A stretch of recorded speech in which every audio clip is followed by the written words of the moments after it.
Quiet, numbskulls. I'm broadcasting. All right, let's take it from the top again. Places. Action. Well, let's see. We have on the bags, we have who's on first, what's on second, I don't know is on third. That's what I want to find out. I say who's on first, what's on second, I don't know's on third. Are you the manager? Yes. You going to be the coach, too? Yes. And you know the fellow's name? Well, I should. Well, then who's on first? Yes. I mean the fellow's name. Who? The guy on first. Who? The first baseman. Who? The guy playing first. Who is on first? I'm asking you who's on first. That's the man's name. That's whose name? Yes. Well, go ahead and tell me. That's it. That's who? Yes. Join us for another voyage back in time on Classic Radio Rewind. From adventures to westerns, from comedy to sci-fi, this is your ticket to Theater of the Mind. Without any further ado, here's your host for Classic Radio Rewind, Barry Slinker. Thank you, Mr. Dex Rowe, and welcome to this edition of Classic Radio Rewind. I'm Barry Slinker, your guide for the next 2 hours as we journey through the golden age of radio. Later, we'll enjoy an episode of The Adventures of Sherlock Holmes from 1948, followed by The Burns and Allen Show from 1950, and finally, Boston Blackie from 1946. To kick things off, we have an episode from the Screen Guild Players. In this story, a wealthy woman's ex-husband and a tabloid reporter show up just before her planned remarriage, leading her to discover some truths about herself. From March 17th, 1947, this is The Philadelphia Story starring Cary Grant, Jimmy Stewart, and Katharine Hepburn.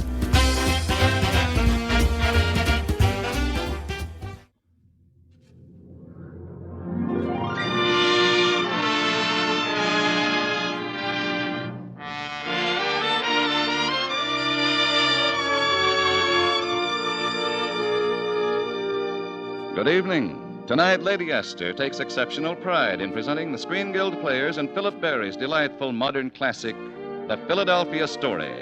It stars the three brilliant players who made the story so memorable on the screen: Cary Grant, Katharine Hepburn, and Jimmy Stewart. The Lady Esther Screen Guild Players in The Philadelphia Story.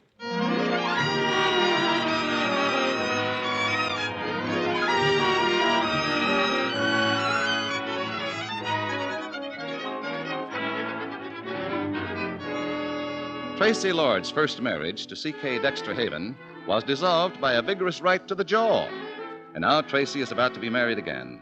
The season's most important event to mainline society in Philadelphia and streamline journalism in New York, which brings us to the office of Mr. Kidd, owner and editor of Spy magazine. Miss Imbrie, you'll take your camera, of course. Connor, you'll take your own special talents. Where? Yeah, what's the deal? Your assignment will be Spy's most sensational achievement, Tracy Lord. Tracy? Big game hunting in Africa, fox hunting in Pennsylvania, married on impulse and divorced in rage, and always unapproachable by the press. The unapproachable Miss Lord. Now, look here, if you The think Philadelphia Story. Closed with the portals of snobbish fox hunting, No, wait.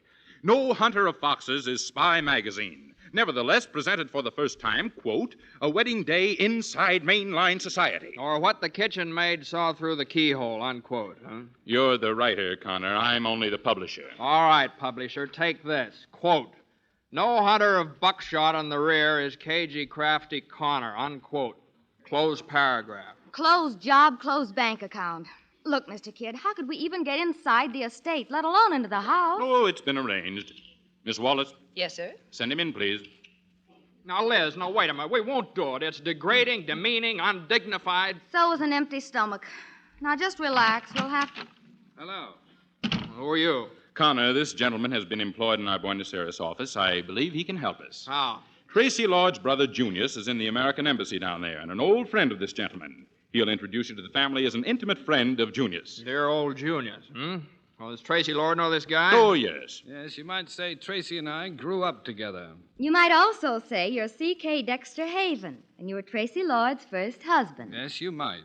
Holy muck, what goes on here? Oh, I remember that honeymoon very well, Mr. Dexter Haven. You and she in a little sailboat.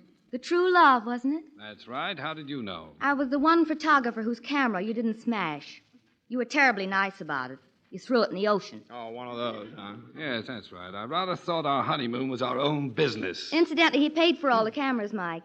I got a sweet letter of apology, too. Oh, always the gentleman, huh? I wouldn't count on that. Now then, what are the plans? The wedding is Saturday. This is Thursday. They should spend tomorrow night as guests of the Lord. Oh, wait a minute. There's something screwy here. Now, if he's resigned, why is he doing this? And I get it, mister. Oh, you want to get even with your ex-bride, huh? As one gentleman to another, that may be exactly what I want. I'll have a car pick you up in North Philadelphia tomorrow noon. Good day. Well, how do you like that? He just walks out on us, just as though we were having... A handkerchief, Mike. There's a little spit in your eye. It shows.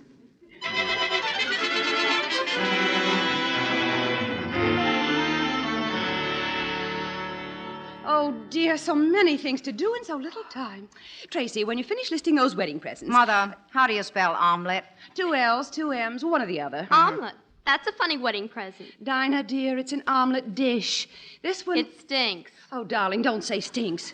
If necessary, smells, but only if absolutely necessary. Mother, if I ever finish writing down... Oh, this lamp, isn't it awful? Yeah, let me see that card. Oh, yes, friends of your father's. Wouldn't you know? What are they, tap dancers or just musical comedy producers? Tracy, that's hardly fair to your father's interest in the arts. The arts, the art of putting up a fortune to display the shapely legs of some... Tracy, please. Well, I'm certainly glad George isn't like that. Mother, isn't George an angel? George is an angel. Is he handsome or is he not? George is handsome. I like Dexter. Really? Why don't you stop the wedding? How? Get smallpox. Oh, please. Don't give her any ideas, Tracy. Now, Dinah. Gee, Tracy's always so mean about Dexter. Well, darling, he was rather mean to her. Did he really sock her? Dinah. Really, Mother, if I don't choke her before Saturday... That'd stop the wedding, wouldn't it? It would not. You're supposed to be riding, young lady. Yes, Dinah, they must be waiting at the stable. All right. Mother. Yes, dear. How do you get smallpox? Oh. Dinah, please go. Oh, I'm going. Now then, Tracy, let's get those lists finished and... Mother, that whistle. Dexter, you're back! Dinah, my dream girl, my own true love. Oh, no, it can't be. He wouldn't dare. Mother, look, he's here. Mother, it's Dexter. Well, hello. Dexter Haven, you go right back where you came from. I can't. Dinah says it's too awful here without me. Redhead, if you don't look in the pink. Much too nice for George. If you think you can walk in here and... Dexter, tell me, how is Junius? Oh, Junius is fine. Heartbroken, of course, not to be here for the wedding. I suggested representing him as best man, but... Dexter, I appreciate your offer, but I'm afraid George would prefer to have his best man sober. Ah, yes. Well, I'm sure you'll like the people Junius did send. People? That Junius sent, did you say? Yes, Miss Imbrie and Mr. Connor. They're waiting now in the south parlor. You really ought to tell them what rooms they're to have. Rooms? Dexter, have you switched from liquor to dope by any chance? Well, it was Junius's idea, you see. They've been terribly nice to him, and when they said they were coming to Philadelphia... Dexter Haven, you're lying. I can always tell. Can you, Red? Yes, you have a habit of... Just a minute now. You went to work after the divorce, didn't you? Well, not right after. First, I tested several hundred bottles of bourbon. But after that, you took a job in South America. What for? A magazine. Ah, and it wasn't by any chance Spy magazine. Oh, you're just a mass of intuition. And I don't suppose Junius's friends are photographers by any chance. Well, not exactly by chance. I thought you were low, Dex, but I never thought, you... Ah, now you're slipping, Red. I used to be afraid of that look, the withering glance of the goddess. I didn't think that alcohol would destroy your last shred of decency so soon. I ought to... Tracy, please. Dinah. Oh, Mother, not yet. Come along, dear. You're late for your ride. But, Mother, maybe he's going to sock her again. Dexter, I'll have no argument about this. I want those people out of here, and you too. Yes, Your Majesty. But first, could I interest you in some small blackmail? No, you... What?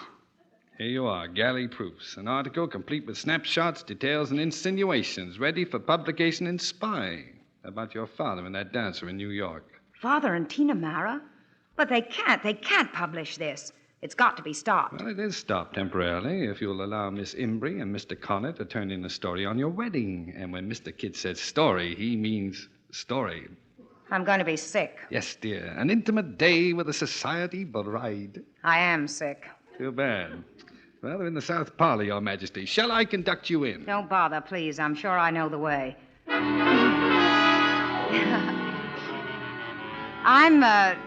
I'm Tracy Lord, though I suppose you know that, but any friend of Junius's is a friend of... So nice having you with us. We're happy to be here. It's a pleasure. Too bad Junius couldn't be here. At least one male member of the family, too. Hey, where's your father? Darling, Papa, I do hope you'll stay for my wedding. Yes, we'd like to. Yeah, that was more or less the idea. The house is rather a mess, of course, but we'll try to make you as comfortable as...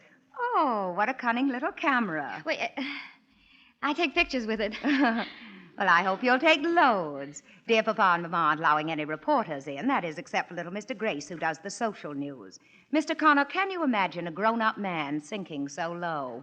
No, it does seem pretty bad. You're a sort of a writer, aren't you, Mr. Connor? No, sort of. A book? Mm-hmm, yeah. Under what name do you publish? My own, Macaulay Connor. Just try and call me that. I won't. What's the Macaulay for? Well, my father taught English history. I'm Mike to my friend. Of whom you have many, I'm sure. English history. It's always fascinated me. Cromwell, Robin Hood, Jack the Ripper. Where did he teach? I mean, your father. Well, in a high school in South Bend, Indiana. South Bend. It sounds like dancing, doesn't it? And this is your first visit to Philadelphia. A quaint old place, don't you think? Odd customs and such, where the Scrapples eat biddle on Sunday. But then you're still quite young. Well, I don't know about that. I'm 30. Really? One book isn't much for a man of 30. I don't mean to criticize. You probably have other interests outside your work. No, none. Unless. Oh, how sweet. Are you two going together? Well, sort of. Engaged, I presume. No, but... But very much in love. Well, isn't that a little personal? Is it? Well, it's so very interesting, Miss Imbrie. Miss Imbrie, if a man says he loves a girl, don't you think he ought to marry her? Hey, now, just look. Please, Mr. Connor.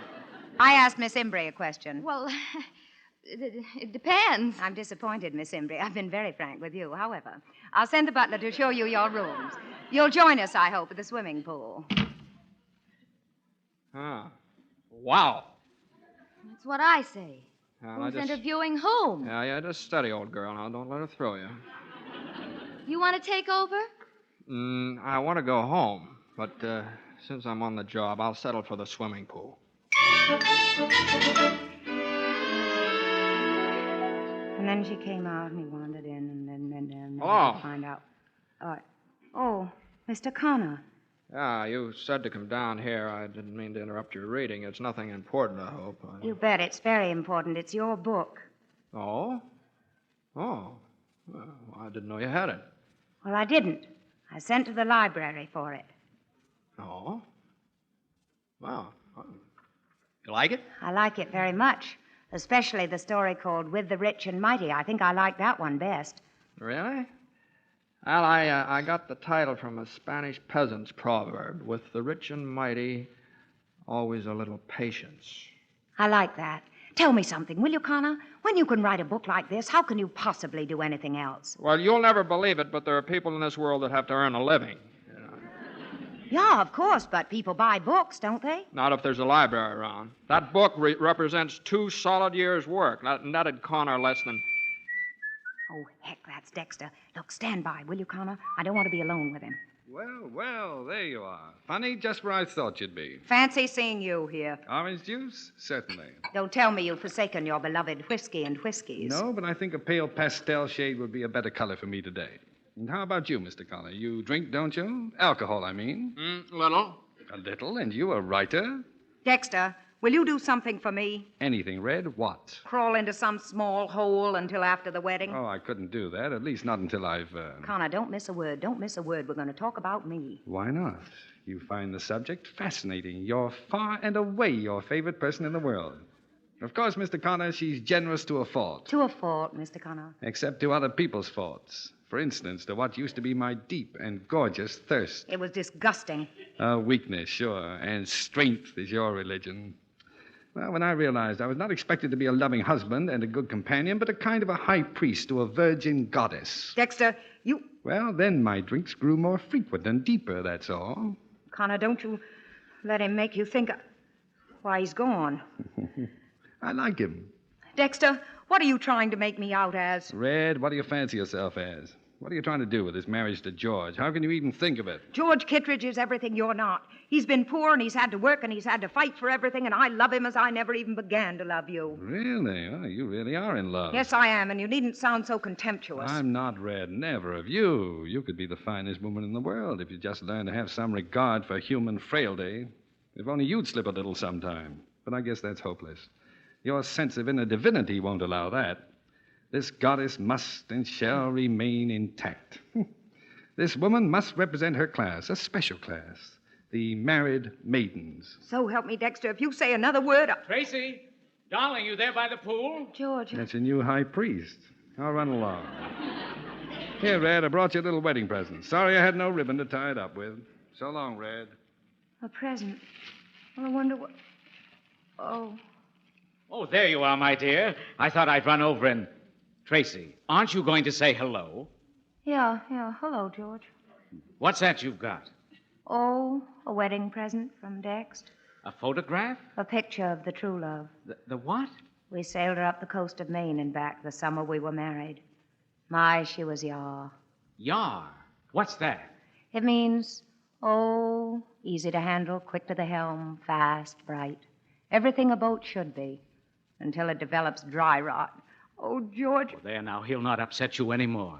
He never appreciated you anyway. How could he? Anyone as wonderful as you. George. It's what I've always thought from the first time I saw you. You're like some marvelous, distant, queen, I guess. There's kind of beautiful purity about you. George. It's what everyone feels. They worship you, darling. George, listen, I don't want to be worshipped. I want to be loved. Oh, you're that, too. I mean, really loved. Of course. And now I'll have to hurry, darling. Big party tonight, you know. I'll pick you up around 9. Well, Connor. Hey, Connor. Are you around here somewhere? Yeah, here in the dressing room. Are you calling me? Yes, I was. Connor, do you ever take a drink? A drink? Oh, yes, sometimes. Well, that's good. Let's go in and open a bottle of champagne.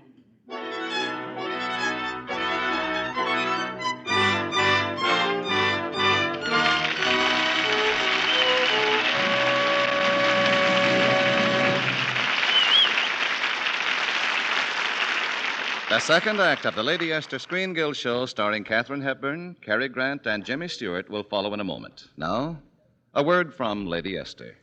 Have you heard what's new and smart in Easter hats? There are lots of styles to choose from. Adorable little hats made entirely of flowers, perky bowlers with rolled-up brims, bewitching bonnets to frame your face with beauty. But here's the one style note that's most important. The new spring hats are worn back off your forehead. They give the world a good look at your face. Well, now, how about your skin? Will it have a lovely springtime look to show the world? It will if you use my new spring face powder shade called Bridal Pink. Lady Esther Bridal Pink is fashion right for spring and beauty right for you. Now, at last, you don't have to worry about which shade of face powder is right for you. Here, for the first time, is one shade of face powder that's right for 4 basic types of skin. If you're a blonde, Bridal Pink will dramatize your blondness, make your skin look softer, more alluring. If you're a brunette, Lady Esther Bridal Pink will intensify the contrast, make you look so much more romantic. If you're a brunette, Bridal Pink will give an exciting lift to your whole appearance. And if you're a redhead, Bridal Pink will wake up your skin, give it the life and warmth it needs to go with your hair. Buy a box of Bridal Pink tomorrow. Don't wait for spring. Start now to use this lovelier face powder shade, which makes even a bride look more romantic.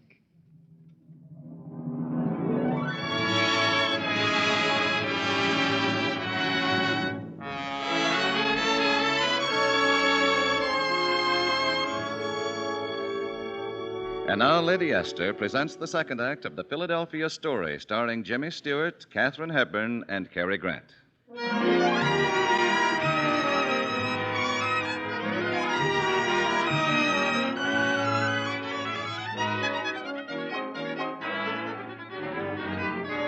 Well, that bottle of champagne was just the first.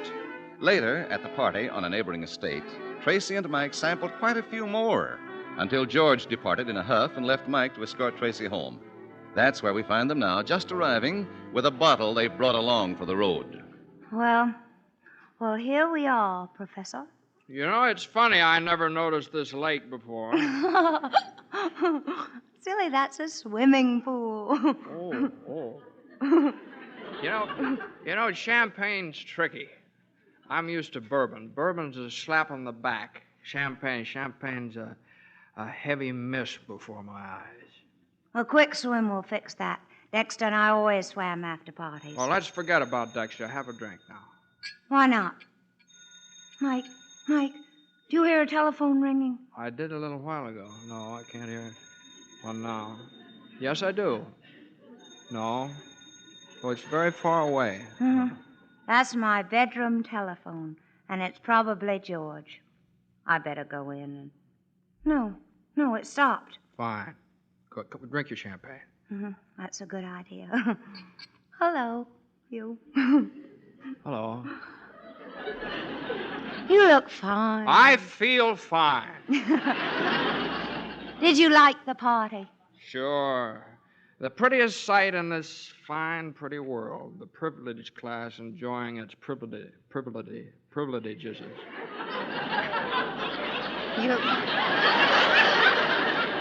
You're a snob, Connor. No doubt. Hey, Tracy. Hey, you can't marry that guy. George, I'm going to. Why not? Well, you don't match up. Professor, you're stepping out of character. My mistake. Oh, don't apologize. Who's apologizing? Really, I never knew such a man. I guess I never knew a girl like you, Tracy. Yeah? Tracy, you're wonderful. There's a magnificence in you. Mike. A magnificence that comes out of your eyes and in your voice and on the way you stand and the way you walk. There's fires banked down in you, Tracy. Hearth fires and holocausts. You don't think I'm like a goddess? Your flesh and blood, that's the blank, unholy surprise. But you're the golden girl, Tracy. You're full of life and warmth and delight. Hey, what goes on? Have you got tears in your eyes? Shut up. Oh, Mike, keep talking, talk, will you? Oh, what good is talk, Tracy? Golly, Moses. Well, nobody's ever kissed me like that. Tracy, I want to tell you something. Please, all of a sudden I've got the shakes. Please, Tracy. It's as though my insteps were melting away. Oh, gee, what is it? Have I got feet of clay or something? Tracy, you're so lovely. Wait, I know. The pool, there's a moon, and it's warm, and we could go... Now? No. Mike, put me in your pocket and let's go swimming.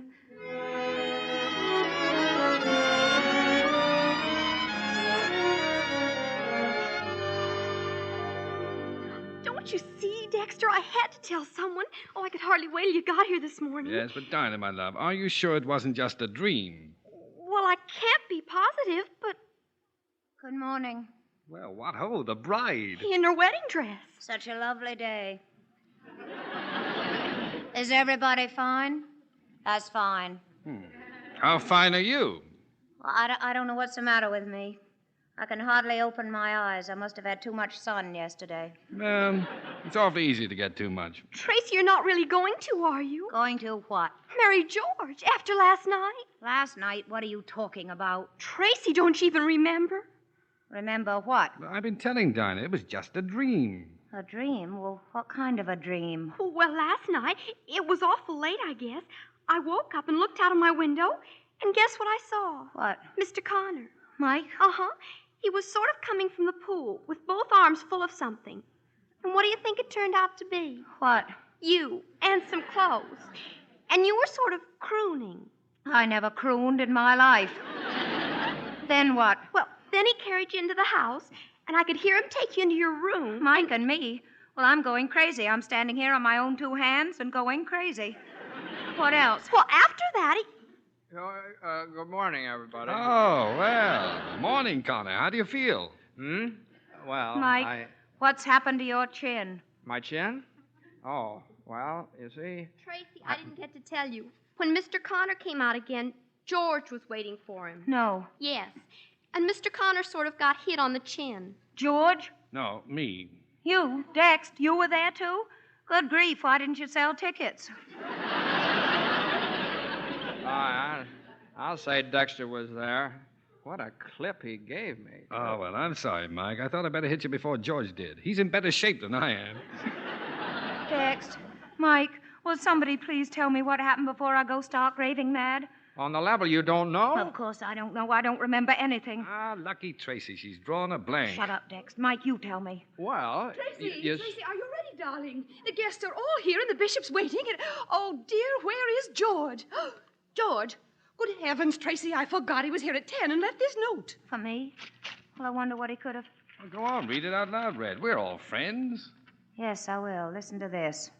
Quote, your conduct last night was so shocking to my ideals of womanhood that my attitude toward you and the prospects of a happy and useful life together... Tracy? Hello, George. Tracy, I didn't dream you. All these people. Why, it's only a letter from a friend. They're my friends, too. I thought I ought to come and explain. It's clear enough, George. You're chucking me over, and good riddance. Well, after all, I have a point, you know, on the very eve of your marriage. Well, just a minute, George. Mike, why don't you tell him what happened last night? Well, exactly 2 kisses and 1 late swim, after which I deposited Tracy in her room and I left. You mean to say that's all there was to it? I do. Why? Was I so terribly unattractive, Mike? So distant, so forbidding that you... No, you were extremely attractive and far from distant or forbidding, but you were also, You were pretty pixelated, Red. Yeah, and there are rules about that.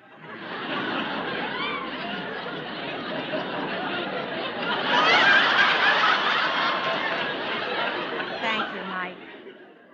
I think men are wonderful. Oh, Tracy, perhaps I was a little hasty, but, well, a man does expect his wife to... To behave herself, naturally. To behave herself naturally. Will you please? Well, I'm sorry. Tracy, if you're willing to let bygones be bygones, what do you say? Goodbye, George. I beg your pardon? I said goodbye. But we You have see, to... you're much too good for me, George. 100 times too good. And I'd make you most unhappy, most. Very well. That's how you want it. Possibly it's just as well. Good day. Well, congratulations, Red. Or is that proper without a groom? Hey, we can make it proper, Tracy. Yeah, Mike? I got you into this. I'll get you out of it. Will you marry me, Tracy? No, Mike. Thank you, but no. Why not? Because I don't think that nice girl with the camera would like it, and I'm not sure that you would, and I'm even a little doubtful about myself.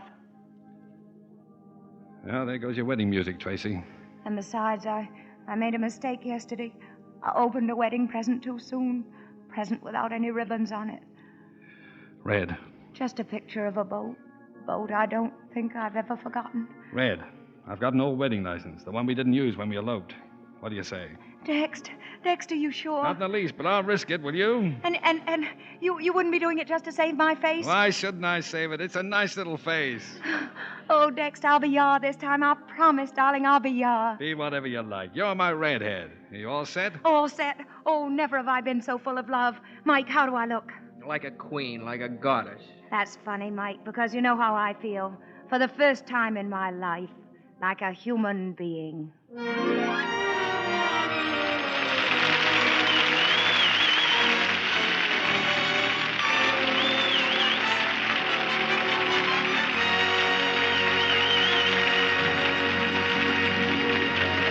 Thank you, Jimmy Stewart, Cary Grant, and Katharine Hepburn for a most delightful half hour. Well, as a matter of fact, Mr. Bradley, there isn't an actor or actress in Hollywood who isn't eager to come here and take part in the great work this program does for the Motion Picture Relief Fund and its country house. Am I right, boys? You are right, That's Kate. right. You say that again. And now, before we tell you about next week's show, here's a word from one of America's best-known beauty authorities, Lady Esther. Thank you, Miss Hepburn. Ladies, did you ever come back from a wonderful vacation and have everyone say to you, "Why, you look simply marvelous, just like a new woman, so gay and fresh and vital"? Well, women write and tell me that's the kind of new, fresh, vital look that comes to their skin when they try my romantic spring shade of face powder, my lovely bridal pink. You see, Lady Esther Bridal Pink is not just a new shade of face powder. It's a new kind of powder shade that ends all guesswork about the right shade for you. For this one specially blended shade has the amazing quality of flattery for every type of skin. The unique texture of my Lady Esther face powder makes it more flattering, too, because of the special way it's blended.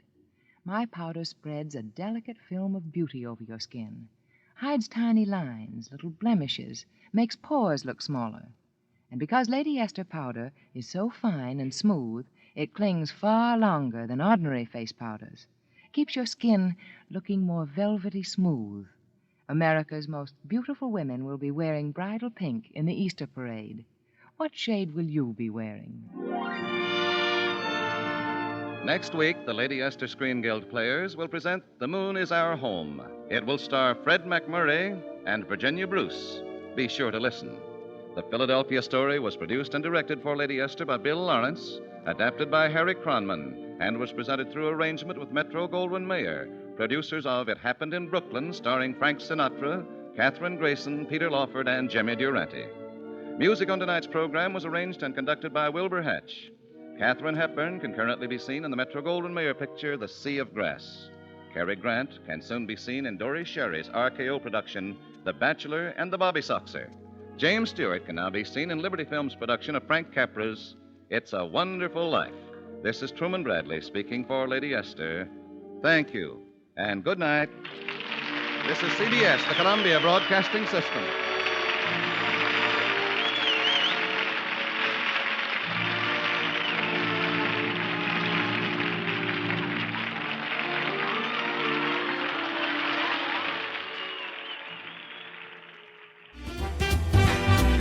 Was the Philadelphia Story, featuring the stellar trio of Cary Grant, Jimmy Stewart, and Katharine Hepburn, as presented by the Screen Guild players on March 17, 1947.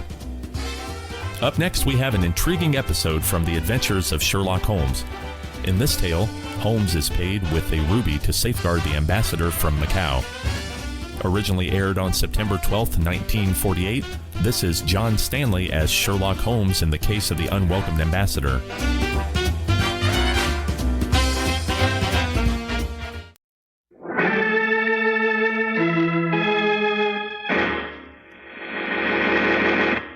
Makers of Clippercraft clothes for men and 1,203 leading retail stores from coast to coast present Sir Arthur Conan Doyle's immortal character, the world's most famous detective, Sherlock Holmes, starring John Stanley.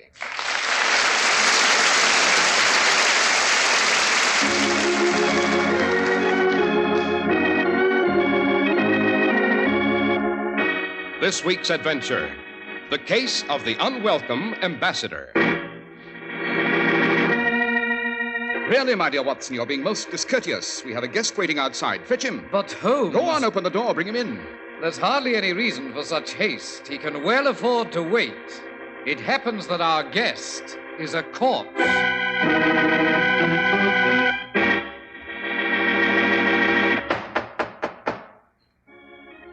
And so once again we visit Dr. John Watson, who is at work on his memoirs.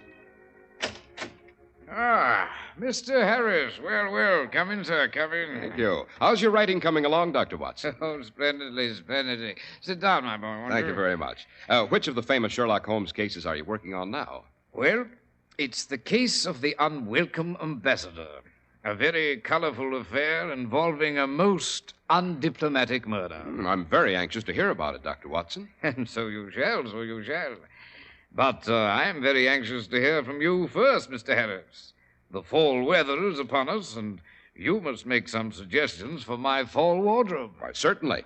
Many millions of America's best-dressed men have discovered Clippercraft, acknowledged to be the finest clothing value in America. Here's why. By a voluntary concentration of their enormous buying power, 1,203 of this country's finest independent stores from coast to coast provide Clippercraft's great tailoring plants with the advantages of steady, year-round operation, and pass along to you the savings that result from lowered manufacturing and distribution costs. That's why you're certain of getting more for your money in distinctive styling and skillful tailoring in fabrics of lasting good looks.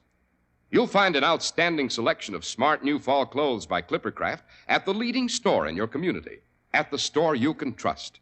Really expensive-looking Clippercraft suits at only $47.50, with some styles at only $40. Also, Clippercraft sport jackets at only $26.50, and Clippercraft top coats at only $40 and $45. Some with removable zip-in linings at only $47.50 and $52.50. Yes, compare Clippercraft with clothes selling for many dollars more.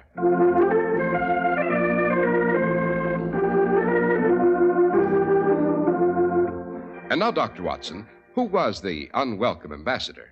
This story, Mr. Harris, goes back to the days before my marriage, when Holmes and I shared 221B Baker Street together. We were returning from a Sarasota recital at St. James Hall. We were approaching our lodging in a hansom. It was rather late in the evening.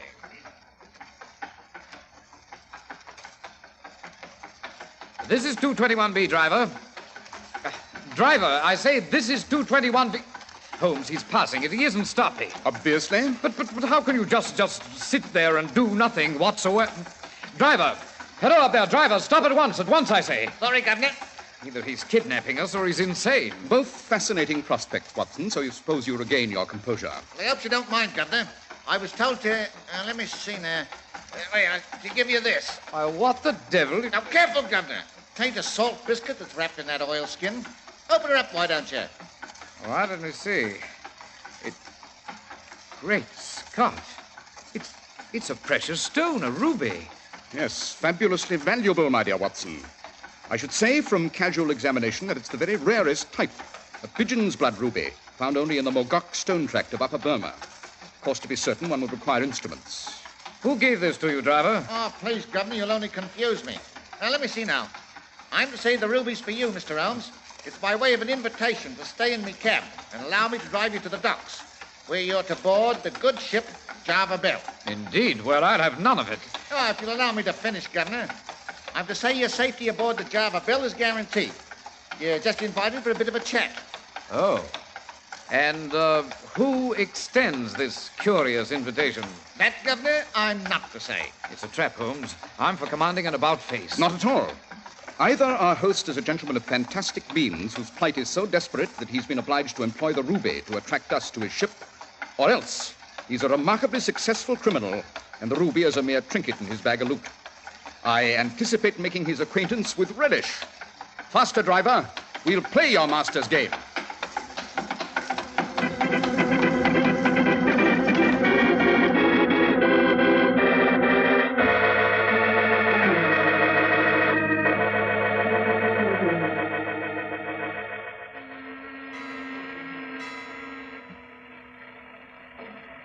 Right up that gangway, gentlemen. He's in the cabin, what's all lit up on the main deck. You see it? Thank you, driver.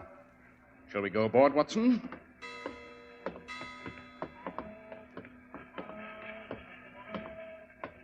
I say, it's a sinister-looking vessel, don't you think? There's all the aspects of a pirate ship. This would be our host's cabin. Come. Mr. Holmes and Dr. Watson, you've accepted my invitation. I'm delighted. Be seated, won't you? Thank you. Huh? What's that? I said thank you.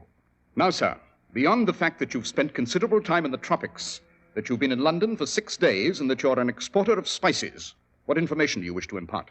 How on earth do you know all that? The shipping page of the Globe listed the Java Belle as arriving 6 days ago, if I recall correctly, out of Macau, the Portuguese East Indies. As for your cargo, the odor of cinnamon aboard is inescapable. And it's clear that you've been in the tropics for some time because you suffer from a slight defect in your hearing, symptomatic of prolonged use of quinine. You're quite right, Mr. Holmes. I do come from Macau. It is on the South China Sea, separated from China proper by an ancient wall. There you may see Maharajas of India and jeweled countesses of France mingling in its twisted streets with riffraff and scum from 100 ports. It is the most lawless city on earth. It's a legend. I imagine your problem concerns Macau? It does, sir. My problem concerns the newly arrived ambassador to England from Macau, Senor Ruiz. Well, what of him, Mr. Mr. Edwards, Watson. The Globe was also conscientious enough to list the owner of the Java Belle. Mr. Holmes, the ambassador is about to be murdered. What? Oh, how do you know? There's a delicate political situation in Macau, Dr. Watson. Fanatic extremists would benefit greatly if the ambassador were to die. I have heard rumors that they have dispatched emissaries here to London to carry out the unpleasant task. And you've sent for me to prevent the crime? Exactly. If the ambassador should die, there would be an upheaval in the Indies. I should lose control of my export business, an immeasurable loss. You may consider that ruby a gesture on my part, Holmes. Keep it with my compliments. And besides, you may name your own fee. I have but one proviso. Pray continue.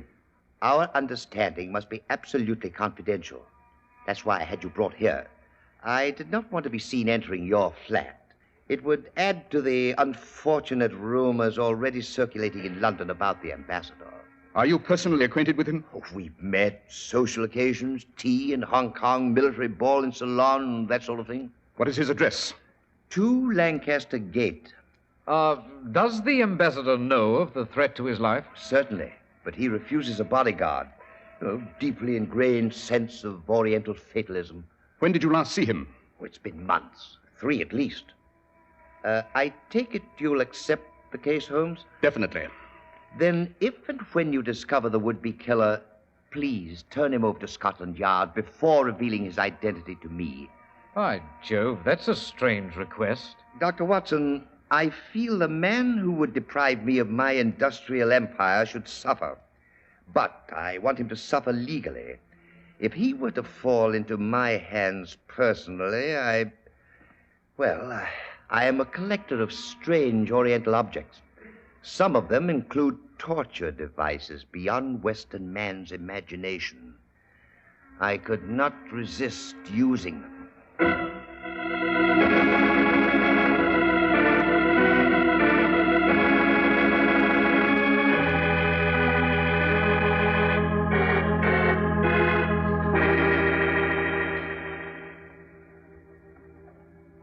Now, my dear Watson, I shall have a pipe and consider. Oh, dear. Visitors at this hour? Welcome visitors, Watson. If they arrive at this late hour, it must be on an intriguing mission. Oh, remind me to enter Mr. Edwards in my index. Edwards. I don't care for that man, Holmes. The ship bespeaks the man, you know, and the Java Belle is a saucy, wicked lady of the sea.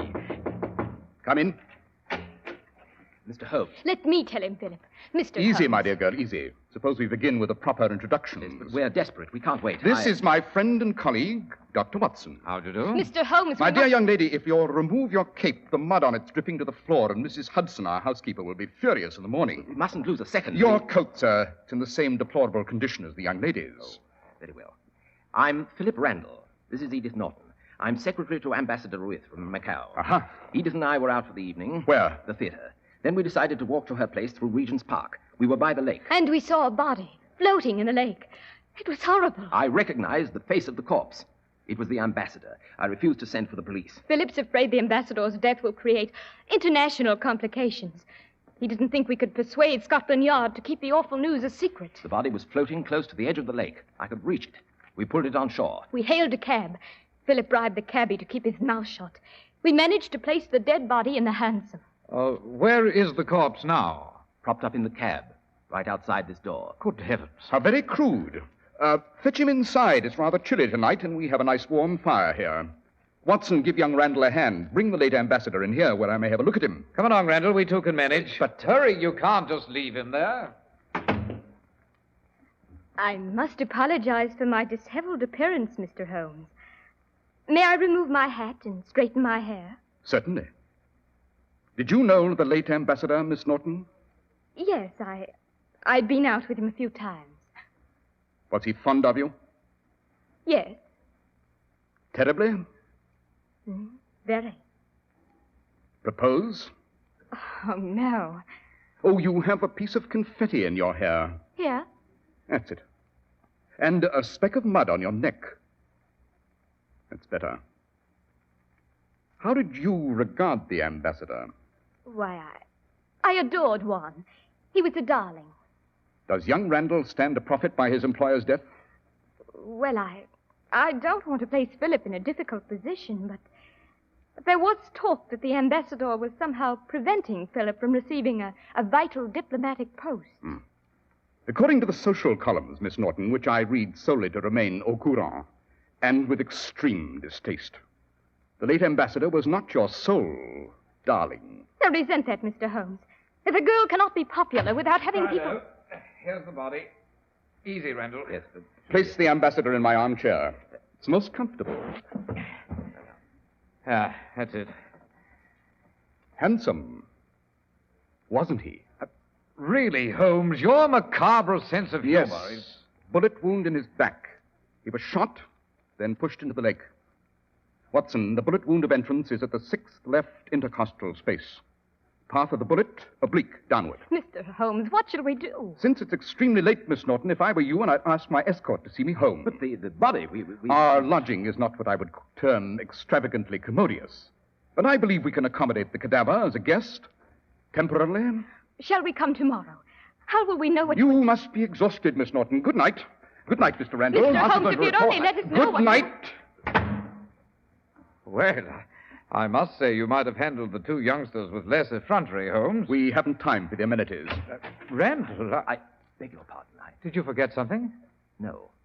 Edith's gone downstairs. I just stole back because I have a suggestion. It's about a man named Jack Singh. And why are you telling us about him? Well, he knew the ambassador quite well. He's an incredible chap, a mixture of Chinese, Malay, British. He spent a good deal of time in Macau at the gambling tables. Where is this Singh? In Limehouse. He operates a gambling spot there. There was talk of a wager he'd made on the mathematical chances of the ambassador's being assassinated. You might look into it, Mr. Holmes. Well, I must run. Good night.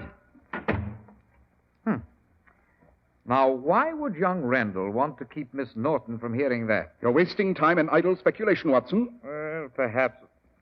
Holmes, why are you putting on your coat? Because we're off to Limehouse, Watson. I must meet this gentleman who equates mathematics with death.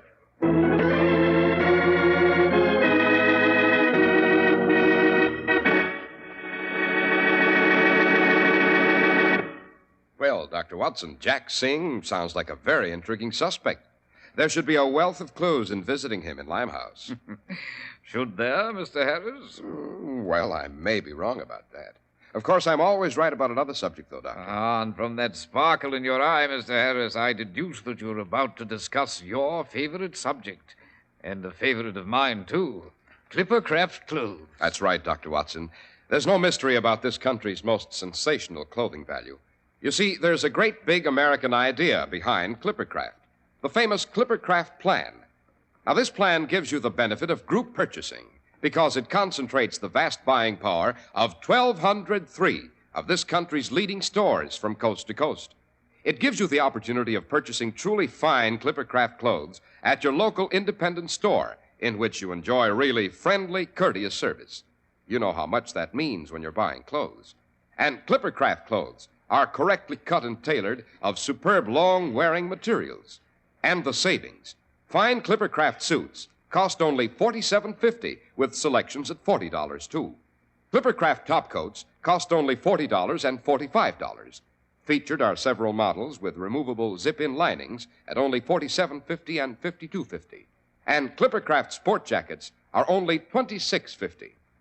That's why men who know insist on Clippercraft clothes. So be sure to visit the Clippercraft store in your city. These leading stores in the metropolitan area are proud to add their names to Clippercraft in your suits, topcoats, and sport jackets. In Manhattan, Saks 34th, Broadway at 34th. John Wanamaker Men's Stores, Broadway at 8th and 67 Liberty Street. In Brooklyn, Abraham and Strauss. In Newark, New Jersey, Boulevard Men's Shop, Kresge, Newark.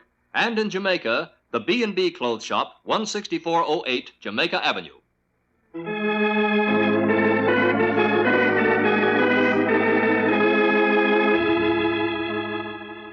And now, shall we return to our story, Mr. Harris? Oh, by all means, Dr. Watson. Very well, then. Holmes and I dashed into a hansom and soon reached Limehouse. The streets were too crowded for a horse and carriage, so we were obliged to go the last portion of the way to Jack Singh's gambling establishment on foot.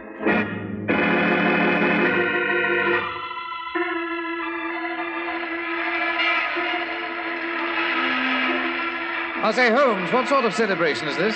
Limehouse is celebrating the Chinese New Year, Watson. This confetti gets all over one's clothes. The blasted noise is deafening. We shall escape it in a moment. There's the building that houses Jack Singh's gambling establishment. Yes, so it is.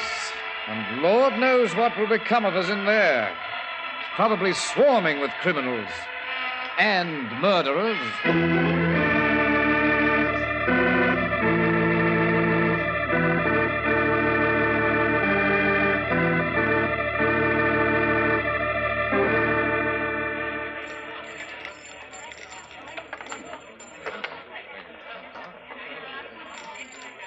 I regret the necessity of disturbing your game, Mr. Singh. Not at all, Mr. Holmes. I am delighted that you have brought the news of the ambassador's death. It is magnificent news. Well, I must confess, Mr. Singh, you have a curious attitude. Not even a trace of regret. Dr. Watson, my interest in the ambassador was purely professional. What was the nature of the wager you made regarding his death? I heard rumors that fanatics were planning to kill him. So I took a chance. I have wagered on the turn of a card. Why should I not wager on a twist of fate? I visited Lloyd's. Oh, yes, and you purchased assassination insurance, I venture to say. Exactly. What on earth is assassination insurance? A policy of Lloyd's, my dear Watson. The original policy was issued on the life of Napoleon Bonaparte. Lloyd's underwrites the sudden death of any illustrious personage as a protection to businessmen who might suffer substantial losses. I paid a premium on the life of the ambassador. Now he is dead. I have won another wager. I have again guessed the correct number on the wheel. From your highly pleased demeanor, Mr. Singh, I should say you've won a gigantic sum. I have. I am quite frank about it. Mr. Singh, when did you last see the ambassador? 10 days ago. Thank you. I have no further questions. Good night, gentlemen. You may use that side door going out. Good evening, Goodbye, Mr. Singh.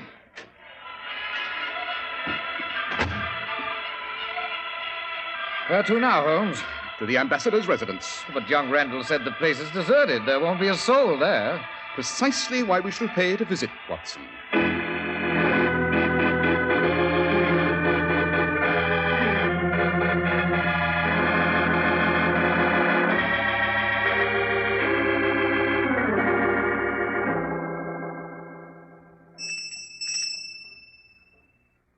Randall told you no one's at home here at the ambassador's, Holmes. Then we're obliged to enter the ambassador's home in unorthodox fashion, Watson. And how might that be? The window. These absurd English window fasteners won't delay us. This way.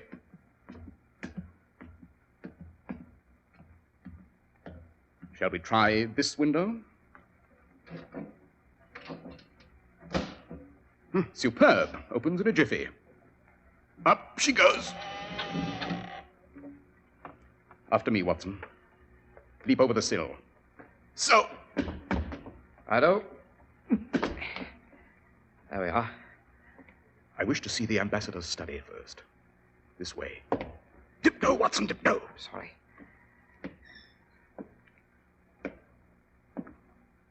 This is the study. Here is the ambassador's desk.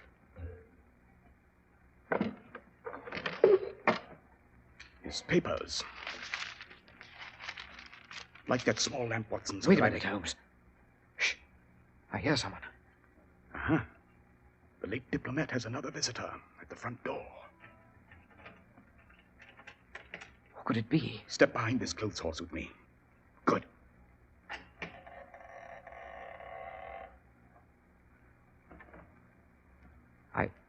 I can see the front door. Someone stepped in. Tall, thin chap. He's lighting a candle. Wait a minute. He's holding the candle toward his face. Why, it's young Randall. Quiet, Watson.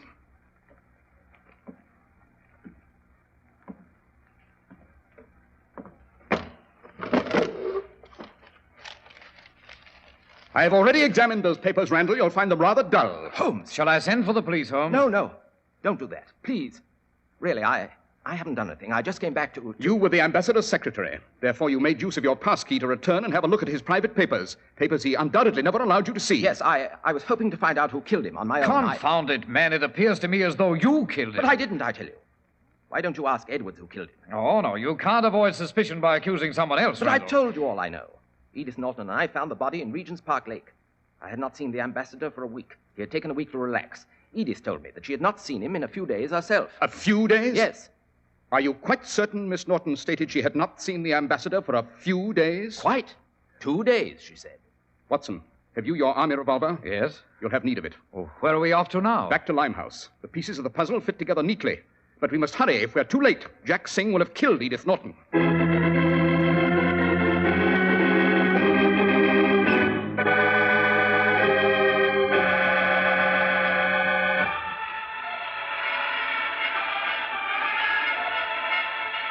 I'd hoped by now the Chinese would have finished celebrating their New Year. You think we'll get through this crowd in time, Holmes? We must, Watson. That poor girl will be dead, and we shall be to blame. This corner. It's not far now. Your revolver ready? Yes, ready, Holmes. I'd keep up with you, but the old wound, you know, my leg. This is the side entrance. Someone is purposely not answering. Knock again, Holmes. Open! Open, I say! Open or we shall shoot the lock off. Holmes. Yes, Mr. Singh.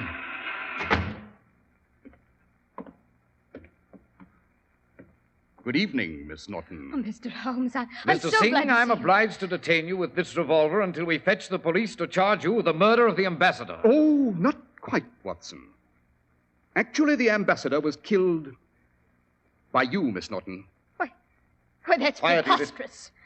Go on, Holmes. When you first arrived at Baker Street, Miss Norton, there was almost imperceptible bit of confetti in your hair. What of it? Exactly. The question occurred to me, of course. I had the answer when I first visited Limehouse tonight. The Chinese have filled the air with confetti. You remarked about it, Watson. Therefore, I knew Miss Norton must have been in Limehouse earlier this evening, before her engagement with young Randall, since he said they'd only attended the theater. And so you knew, Holmes, that she was in this with Mr. Singh. That doesn't prove that I killed the ambassador. Patience, dear girl. Everyone who could have done away with the ambassador said they hadn't seen him in at least a week. In one case, not for 3 months. But you claim to have seen him just 2 days ago, Miss Norton. I did. That's not the truth. It's utterly impossible for you to have seen the ambassador alive in the past 48 hours. I believe Dr. Watson will support the authenticity of my medical information in this instance. The ambassador's body was found floating in Regent's Park Lake, and it requires a minimum of 5 days in the water for a human body to become sufficiently buoyant to float. You have a Holmes. We will collect a great deal from Lloyd's, Mr. Holmes. If you would forget this, you might... Yes. And you, Mr. Singh. You purchased a weighty premium guaranteeing the ambassador's life. But you wanted to wager to be a certainty. You could not commit the crime yourself. You required the services of someone familiar with the ambassador's habits here in London. Someone who knew him intimately, who would be with him alone and often. So you made arrangements with Miss Norton, a ruthlessly ambitious young lady who's striven desperately to marry into wealth. Why, of all the nothing... I hurried here because I realized that now that the money is forthcoming, Mr. Singh might decide to do away with you, dear girl. Why should he share it now the work is done? Keep your hand out of that drawer, Mr. Singh. Don't reach for your gun. Jack! Oh. Jack! Oh. Worthy marksmanship, Watson. Merely a shoulder wound, Mr. Singh. Try not to look as though you'd been mortally wounded. You too, Miss Norton. That expression of despair is most unbecoming. I suggest you save your melodramatic performances. Scotland Yard will provide the perfect stage for them soon enough, with a well-constructed gallows. Oh, I did forget. A Happy New Year, Mr. Singh. A Happy New Year, Miss Norton.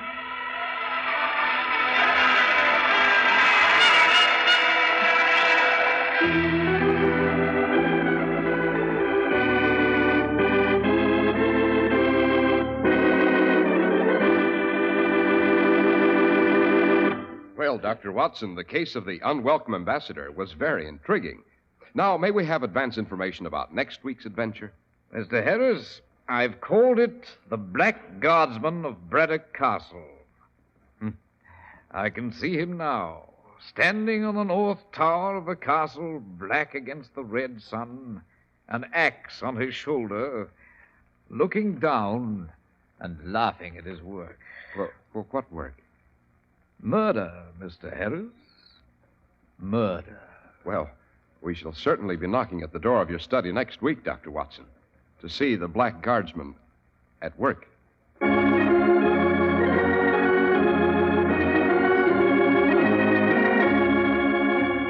the makers of Clippercraft clothes, and 1,203 leading stores from coast to coast, have brought you another in the new series of broadcasts featuring the world's most famous detective, Sherlock Holmes.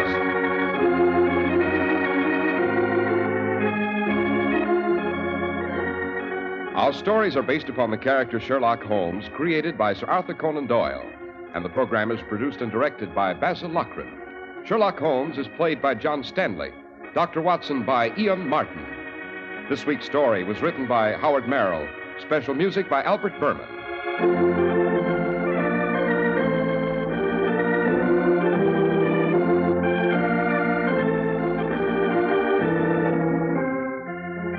If you don't know your Clippercraft dealer, write Clippercraft, 200 Fifth Avenue, New York City.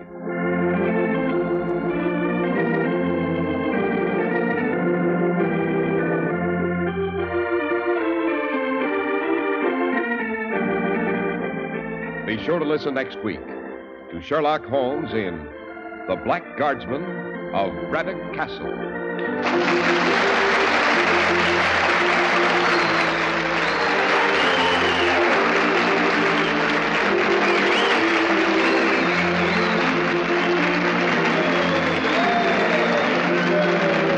This is Cy Harris speaking for Clippercraft Clothes. This is the Mutual Broadcasting System. In a moment, you'll hear Behind the Front Page with Gabriel Heater. Eastern Airlines now ready for departure. Dependable airliners, dependable pilots. That's double dependability. Eastern Airlines dependability. Fly Eastern, tried and proven over hundreds of millions of passenger miles. The present temperature 81 degrees. The Bamberger Broadcasting Service. This is WOR, New York. That was The Adventures of Sherlock Holmes, featuring John Stanley in The Case of the Unwelcomed Ambassador, originally aired on September 12th, 1948. And with that, we wrap up hour number 1. But don't go anywhere. Hour number 2 promises a fantastic comedy team and another spine-tingling detective series. It's intermission time, but stay tuned. More Classic Radio Rewind is coming up right after these somewhat important messages.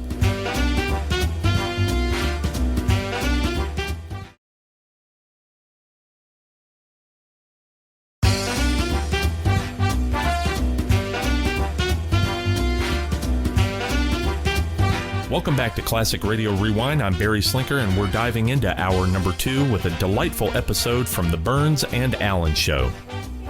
This time, Gracie might have dented the fender of George's car, or did she? Tune in to find out in this classic episode from February 8th, 1950, titled Gracie's Dented Fender, starring the iconic duo George Burns and Gracie Allen. Are you reducing tooth decay with Amident ammoniated toothpaste? Well, answer the man, George. Of course, Gracie. I use Amident twice a day. You can smile when you say that.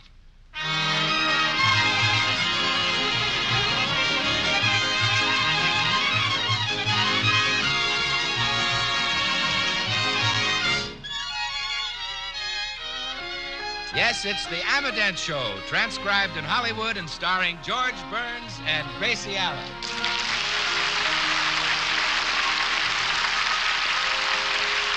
With yours truly, Bill Goodwin, Dee Benaderet, Hal March, Marvin Miller, Wally Mayer, Harry Lubin, and the Amident Orchestra.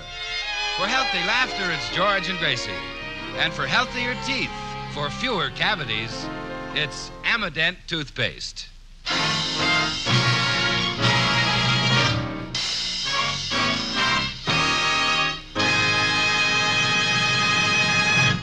As we look in at the Burns home, we find George engaged in his favorite pastime.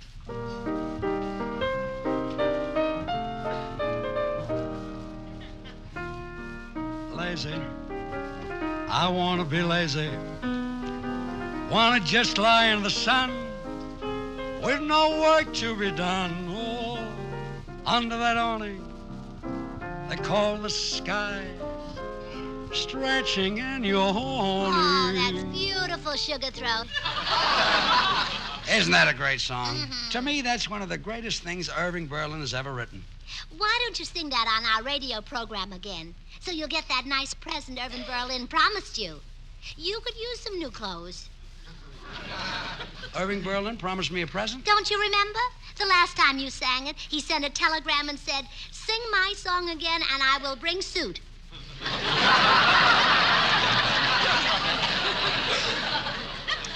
He can afford one with 2 pairs of pants. He's a very rich man. Been writing songs for 35 years. Oh, how did he make his money? Selling pickles.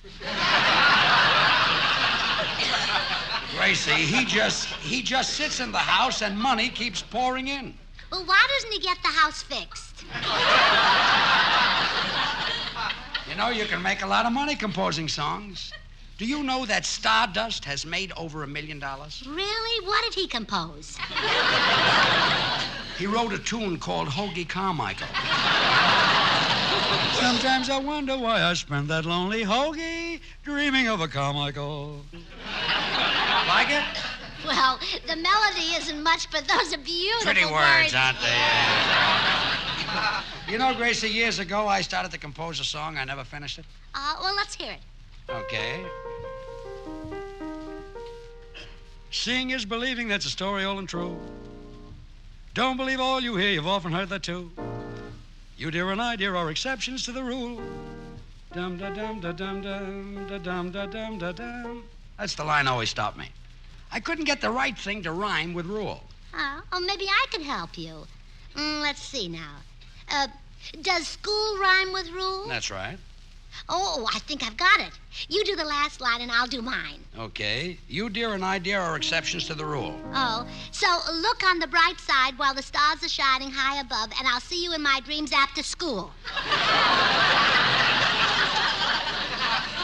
Well, too sentimental? Too short. You, dear, and I, dear, are exceptions to the rule. Yeah. Come in. Oh, hello, Blanche. Gracie, I heard George clear outside. If he's got a broken leg, shoot him. Blanche, I happen to be writing a song. That's right.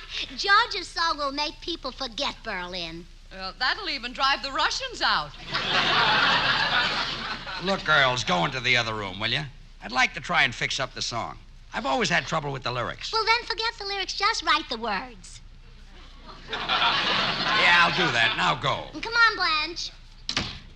Say, Gracie, I see you had another accident. The fender on your car is folded up like an accordion. It is? Oh, my goodness. Now, when did I do that? George will kill me. You don't remember doing it? No. Oh, why don't automobile companies make their cars with the fenders already dented? What? And then when you hit something, it would straighten them out. Gracie, why don't you send that idea to General Motors? I did, but I didn't sign my name to the letter. Good.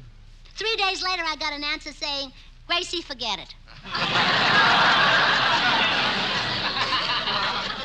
They probably recognized your handwriting. Yeah, the way I dot my E's. Well, if George sees that fender, he'll dot your I's. Yeah. You know, he gets awfully upset about my driving, and he shouldn't. It's helped us a lot socially. You know, that's how we met Mr. O'Keefe and Mr. McDonald. Who are they? Insurance adjusters. and we've gotten to know Mr. Fredericks very well. Who's he? Only the prosecuting attorney. And we'll never meet a sweeter couple than Mr. and Mrs. Davis. Where'd you meet them? I drove into the garage one night, and there they were, sitting on my front bumper.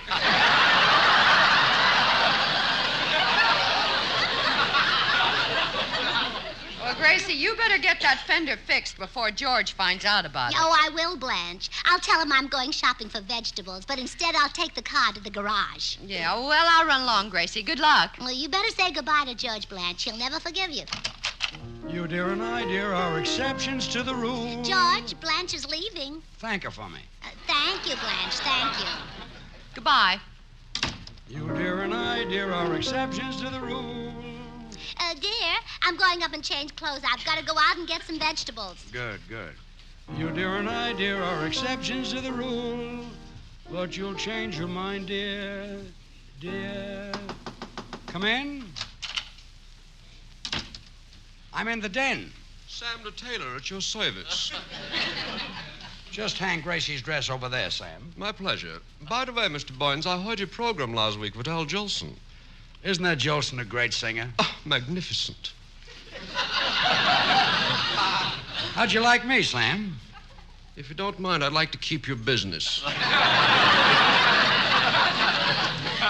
Goodbye, Sam. Sam, goodbye. I'm busy. I'm not leaving till you're noticing something.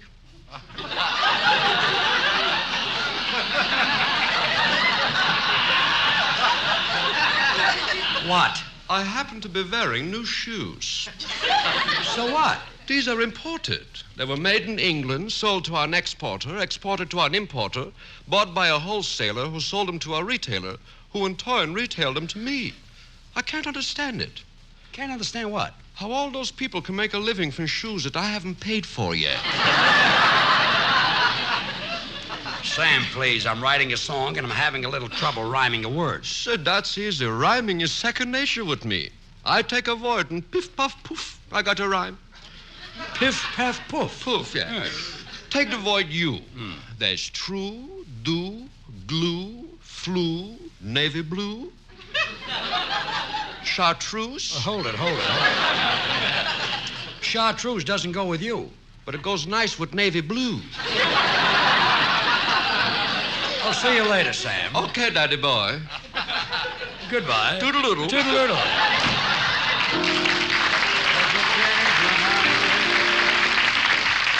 Goodbye, George. I'm going out to get the vegetables. Just a minute, Gracie. The vegetable man was here this morning. Well, the spinach he sold me wasn't ripe. I had to throw it out. It was all green. Goodbye, dear. Goodbye.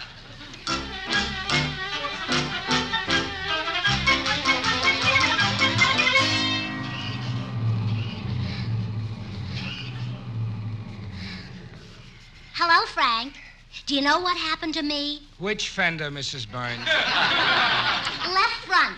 How long will it take? I'll have a look. Hey, I got good news for you. Your frame is okay.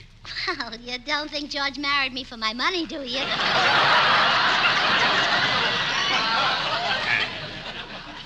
Hey, what's this bucket of water doing in the front seat? Oh, don't tell anybody about that, Frank. It was George's idea. You know, I'm a little worried about him.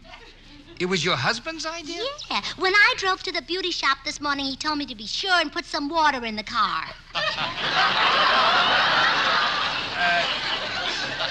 No, you see, he meant to put the water in the radiator. Oh. You see, if you don't do that, you'll have a cracked block. And that'll make two. Oh, what? Nothing. It'll only take about an hour to fix this fender. Oh, but I can't wait that long. Oh, I've got an idea. I'll go get George, and we'll go to the movie tonight, and then while we're gone, you come by and fix it in our garage. Okay, Mrs. Burns. I'll be there at 8 o'clock sharp. Oh, before you go, would you like me to look at your tires? Go ahead, but I don't think you'll enjoy it.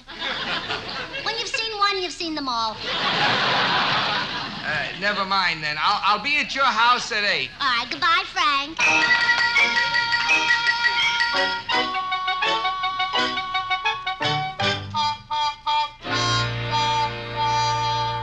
Gracie, I don't want to go to a movie tonight. I want to stay home and fool around with this song. But, George, I've already said you'd go. Bill Goodwin's going to pick us up at 7:30 right after dinner. Well, you should have asked me first. I'm not going. Oh, please, darling. It'll be just like a second honeymoon. Second honeymoon? Well, don't you remember our wedding night? You took me to a movie. I remember that nosy usher. Oh, you know, it was wonderful. George, What? how many women can say that they spent their wedding night with George Burns and William S. Hart?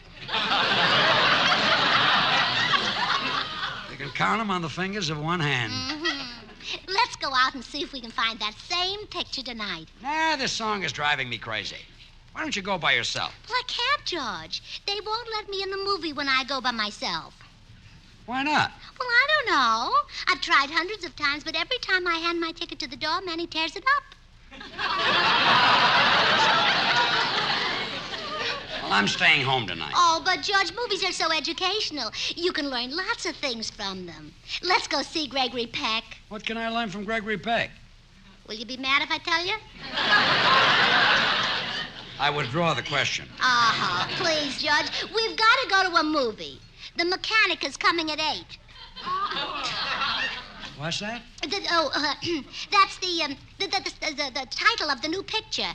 The Mechanic is coming at 8.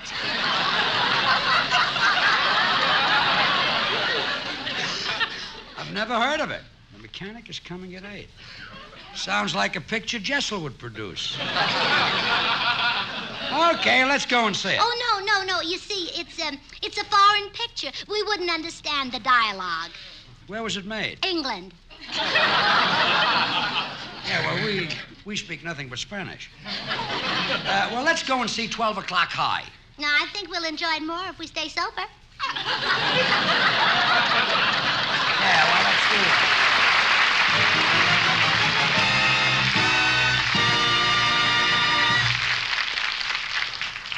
This is Bill Goodwin, folks. If any member of your family had any cavities last year, I'd like you to listen to this. For fewer cavities, change your toothpaste. Yes, for fewer cavities, for less tooth decay, change to an ammoniated toothpaste. Change to Amident toothpaste. Tell me, Bill, exactly what will Amident do for my family? Just this. The original Amident formula was subjected to extensive and rigid scientific tests, and here are the results. Better than 4 out of 5 who used Amident reduced tooth decay. And they reduced it by almost 50%. So if your family is like the average, that's what you can expect. Yes, the discovery of Amident and the ammoniated dentifrices was revolutionary. In fact, the results you just mentioned, Bill, were written up by the leading dental journals in the country. And today, more dentists recommend Amident than any other dentifrice. You know, I think the most important thing about Amident is how it helps youngsters. Mothers, you owe it to your children to help them prevent unnecessary tooth decay every time they brush their teeth. So please don't delay. Get Amident for your family. A-M-M-I-D-E-N-T. Amident is available in both toothpaste and tooth powder.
George, at 7 o'clock, Bill Goodwin will be here in a half hour to take us to the movies. Okay, I'm ready.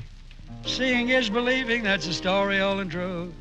By the way, Gracie, dinner was delicious tonight. Oh, thank you. You know, I was going to serve corn, too, but we ate too early. 7 o'clock is too early to eat corn? Well, yes, it says right on the can, economy size, should serve between 8 and 10.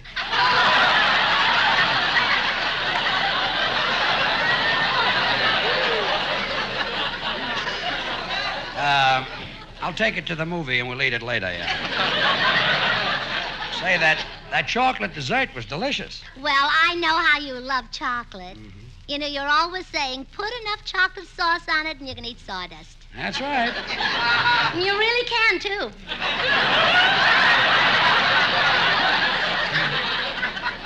Gracie, you didn't. Oh, afraid it'll make you fat. Yeah, huh? that's what I'm afraid of. Will you answer the phone, Gracie? All right. And close the door. Hello? Hello, Gracie. This is Bill Goodwin. I just called to tell you I can't go to the movies with you and George tonight. Oh, but Bill, we need your car. Well, I'm sorry, Gracie. I'm at the airport. My girl is coming in, and her plane will be an hour late. Oh, but Bill. Gee, Gracie, if it were any other girl, I'd ditch her for you, but this girl is it, my one and only. For the first time in my life, I'm really in love. Excuse me, mister. I didn't know this phone booth was occupied. Oh, that's all right, baby. Come on in. Sit down.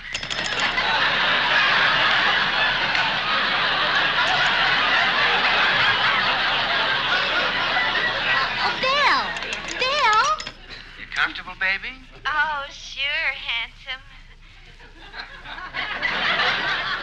What's your name, beautiful? It's Gracie. It's Doris. No, it isn't. It's Gracie. Hey, Doris, you're pretty cute. You shouldn't have done that. Well, I had to slap you, baby. I'm engaged.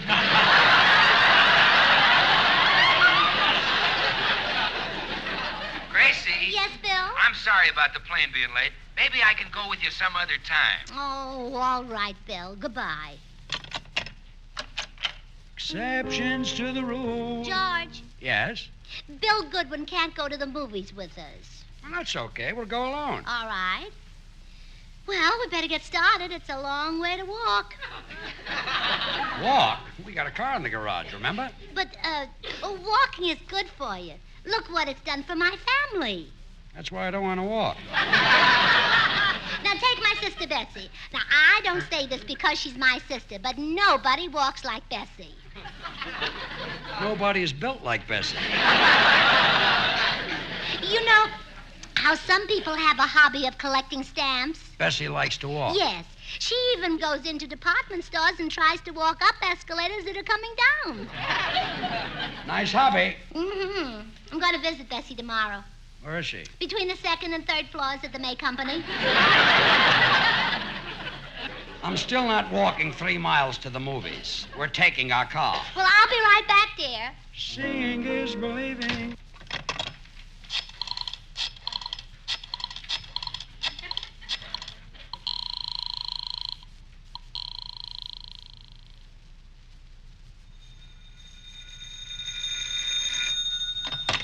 Hello? Oh, hello, Blanche. This is Gracie. Oh, hello, honey. Oh, Blanche, I'm in trouble. The mechanic is coming at 8 to fix the car, and I've got to get George out of the house. You and Harry will have to drive us to the movie. Okay, Gracie, I'll talk Harry into it. Oh, thanks, Blanche. Goodbye. Bye. Harry, we've got to go to the movies with the Burnses. Oh, no. I'm not going to a movie with Gracie, Blanche. It's too embarrassing. The last time we walked in, the usher said, "Would you mind sitting down in front?" And she said, "We can't. We bend the other way."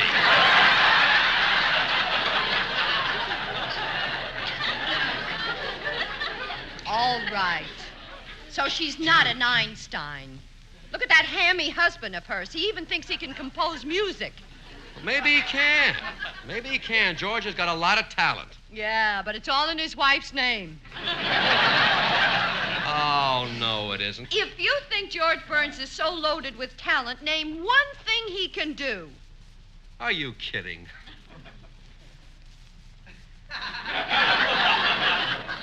Well? Well? Did you ever see him mix a salad? Get your hat. We're going to the movies. Oh, no, we're not. For once, I'm going to make the decision. I'm the boss in this house. I'm the breadwinner. And picking up that rolling pin won't make me change my mind. We're going to the movies.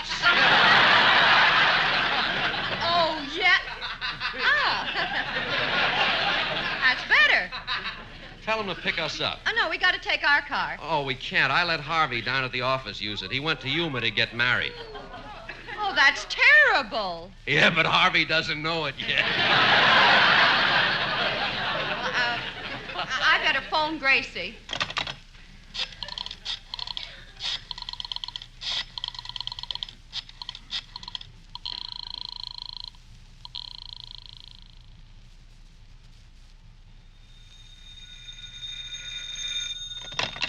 Hello? Gracie, this is Blanche. I've got bad news for you. Harry just told me a friend of his took our car to Yuma to get married. Oh, don't let him kid you, Blanche. Cars do not get married.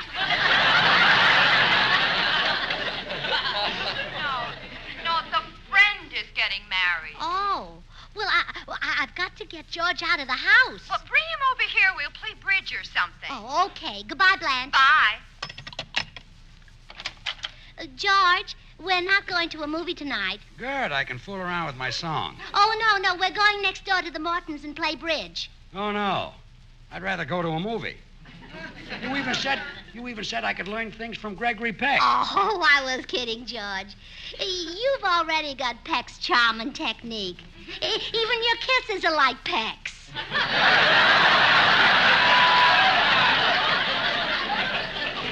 I don't understand this. A minute ago, you were begging me to go to a movie. Well, can't I change my mind? Believe me, I wish you could. Look, honey, I don't want to play bridge. I love you, but not as a bridge partner. Well, George, I happen to be very good. Just ask me any question about bridge, any question at all. How would you indicate a strong no-trump hand? Any question at all. How many cards in a deck? Keep them coming, make them tough. What color is the ace of spades? Black. You thought I couldn't play I made bridge. a mistake. Look, we're not playing bridge tonight. If that's a mechanic at the door, he's my dressmaker. She's going to a masquerade. This I've got to see. Come in. Hi, George. Hello, Gracie. Hello. See, I just dropped by to tell you I can drive you to the movies after all. Oh, wonderful. Let's go, George. Say, George, I hope you and Gracie won't mind sitting in the back seat. I've got my fiancée out in the car. Bill, I didn't know you were engaged. Congratulations. Nice girl? Yeah. Met her in a phone booth at the airport. Sounds romantic. We'd love to sit in the back seat, Bill. George can watch you and learn something. Are you kidding? I know Bill's technique backwards. Just give me 2 beats so I can get started. All right. 1, 2. Come here, baby. Let me put my arms around you. Oh, Mr. Burns, please. I'm a married woman. Turn your pretty little face up to me and pucker up. All right. There you are. That's Bill's technique. George Burns. Bill Goodwin would never stop there. You want the rest of it? Of course. Okay, you asked for it. Gracie, Yes, darling. are you reducing tooth decay with Amident ammoniated toothpaste? Amident is a grand wake-up toothpaste. It tastes delightful. Oh, now, wait a minute, George. When a girl has got her face turned up to you with her lips ready and waiting, that's no time to tell her about Amident toothpaste. That's a time for action. Brush your teeth.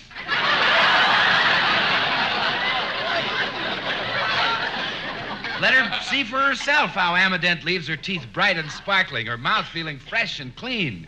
She'll learn why more dentists recommend Amident than any other dentifrice. Well, come on. It's almost 8 o'clock. Let's get to the movie. Yeah, if we're going to see a picture, let's get going. I promised my girl I'd have her at Ciro's by 11 o'clock. Relax. The floor show doesn't start until 12. I know, but she starts parking cars at 11. Bill, as long as we're using your car, maybe I can have the garage man come over and straighten out my fender. When did you find out the fender was dented? When I hit that truck yesterday. You mean you're the one who bent the fender? That's right.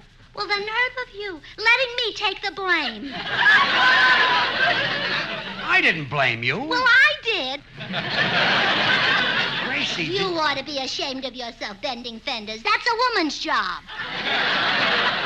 Look, will you stop acting giddy? Well, you may think I'm giddy, but believe me, I'm no fool. Now, look, you may think I'm giddy, but believe me, I'm no fool. Hey, that line will fit my song. Well, then what are we waiting for, Sugar Throat? Get to the piano. Wait a minute. George is going to sing? Yes. Well, believe me, I'm no fool either. I'm getting out of here.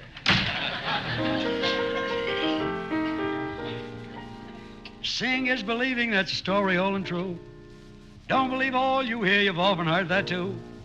You, dear, and I, dear, are exceptions to the rule. You may think me giddy, but believe me, I'm no fool. I just wrote that line. I know I was there when you did it. Well, have you got a chorus? I've always had that. Well, let's hear it.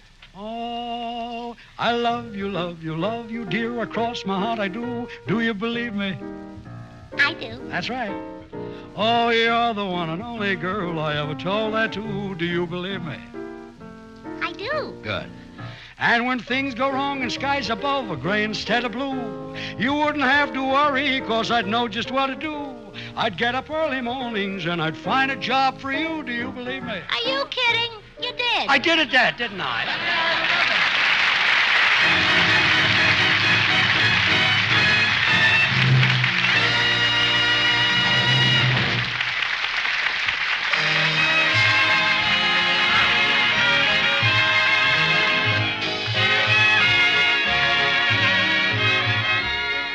George and Gracie will return in just a moment. Join us again next Wednesday when we'll all be back.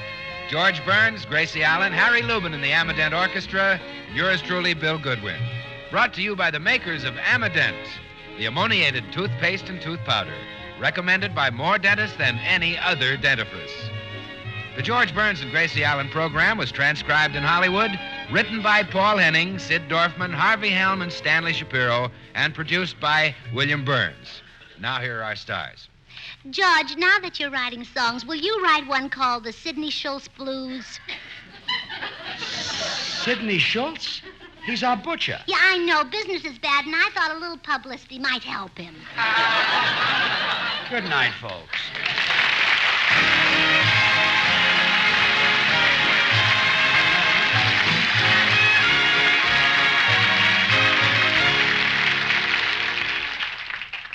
Girls, riddle me this. What shampoo cleans your hair without water? Silly. There's no such shampoo. Oh, yes, there is, lady. It's Minipoo, the marvelous new dry shampoo. Restores limp, oily hair to fragrant, shining freshness in only 10 minutes. Minipoo doesn't disturb your wave because it doesn't wet your hair. This I can use. Yes, use Minipoo when you have a cold, when time is short, between regular shampoos. Ask for Minipoo. M-I-N-I-P-O-O. Minipoo.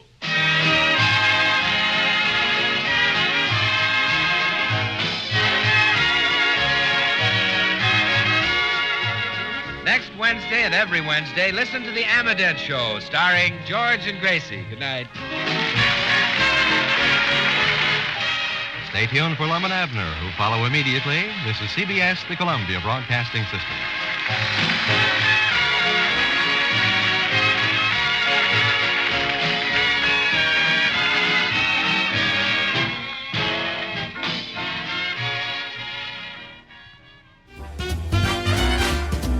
That was the Burns and Allen Show with Gracie's Dented Fender from February 8th, 1950. Now let's wrap up with an exciting episode of Boston Blackie. In this story, Blackie is on the hunt for the killer of Paul Blaine, co-owner of a pawn shop, but the prime suspect has an airtight alibi. From May 12th, 1946, this is Boston Blackie starring Dick Calmer in the Blaine Brothers Pawn Shop.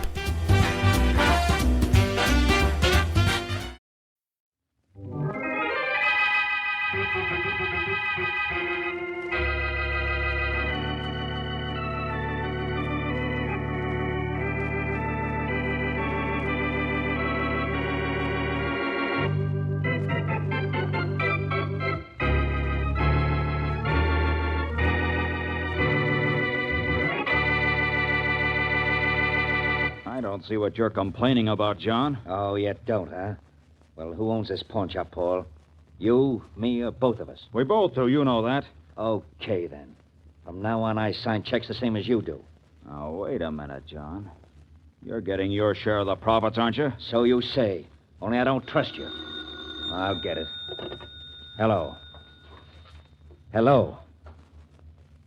Wait a minute, Is anybody on here? Hello. Hello? Is this Blaine's pawn shop? Yeah, what do you want? I want to speak to Paul Blaine, please. Oh, you don't care who you speak to, do you? Just a minute. It's for you, here. Thanks. Hello? Hello, Paul Blaine? Yeah? This is Boston Blackie. You wanted me to call you? Oh, yeah. And, I'm sorry about the way my brother spoke to you on the phone. We're having a little argument. That's all right. What do you want, Blaine? I'd like to see you. It's important, and, well, could you get down here this afternoon? Well, I don't know. No, look, you gotta come. It's awfully important. All right, Blaine. I'll be there about 3 o'clock. Okay, 3 o'clock. Thanks. Goodbye. Hey, what kind of a deal you got cooking with Blackie, Paul? That's my own business. Now, look, John, I don't want any more trouble with you Oh, no, well, you're going to get it. Now, wait a minute, John. Don't leave. Stop worrying about my leaving. But just start worrying if I come back.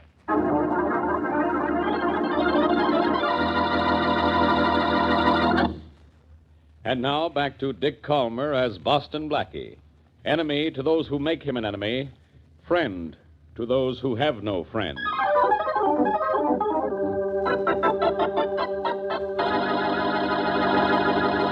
Oh, there's the pawn shop we want. 2 doors down, Mary. Oh, yeah. Why did Paul Blaine want to see you, Blackie? I don't know, Mary. That's what I've come down here to find out. Well, that being the case, let's go in and find out. Here we are. Oh, good afternoon. Good afternoon. Are you Paul Blaine? Yes, I am. You must be Boston Blackie. Yes, and this is Mary Wesley. How do you do, Mr. Blaine? Well, you're right on time, Blackie. You said you'd be here at 3, and it's, 2 minutes of 3 right now. I'm generally on time, Blaine. What'd you want to see me about? Well, it's this, Blackie. I made a loan of $1,000 on a diamond yesterday, and this morning I found out it's stolen property. Uh-oh. That's bad, isn't it? It's very bad, Miss Wesley. It means I may lose my $1,000. Oh. Well, what do you want me to do about it, Blaine? Well, I thought you'd take the diamond to the insurance company that carries a policy on it and make a deal so I could get my money back. Oh. Well, I suppose I could do that, but why can't you? Well, they'd have no reason to bargain with me. They'd know I'd have to turn in the diamond to the police, and... Well, I was hoping it wouldn't be too much trouble for you to... Blackie's so used to trouble, he's lonesome without it. Quiet, Mary. All right, but I like that. That's what I like. Modesty. Mm-hmm. All right, Blaine. I'll take the diamond. Oh, thanks. Thanks a lot. Here, I have it here in my pocket. Okay, Blaine. You'll hear from me tomorrow. About what time, Blackie? Same time as now, 3 o'clock. Come on, Mary. Okay. See you at 3 tomorrow, Blackie. Goodbye, and thanks. Goodbye, and don't mention it. Let's wait here for cab, Mary. All right. Blackie, will you be able to get Mr. Blaine's $1,000 back? I think so, Mary. All I have to do is... That was a shot. And inside the store, too. Come on. Blaine! Blaine, where... Oh, there he is. Blackie, it... Oh, it looks like he's... Dead, Mary. Ooh. He has to be dead unless he was wearing a bulletproof heart. Yes, but who could have... I don't know. But whoever it was is probably out the back way by now. Well, here we go again. I guess I'd better call Faraday. No, darling, no. Please don't call Inspector Faraday. You didn't have anything to do with this, but Faraday will never believe you. All right, Mary. I guess the best way for us to stay out of this is to get out of here.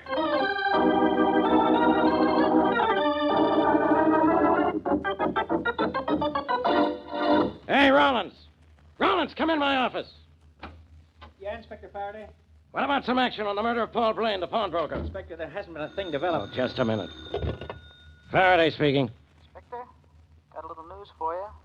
You want to know who killed Paul Blaine, don't you? Sure. Do you know who did it? Well, I know who was in his store about the time he got bumped. Oh. Friend of yours, Boston Blackie.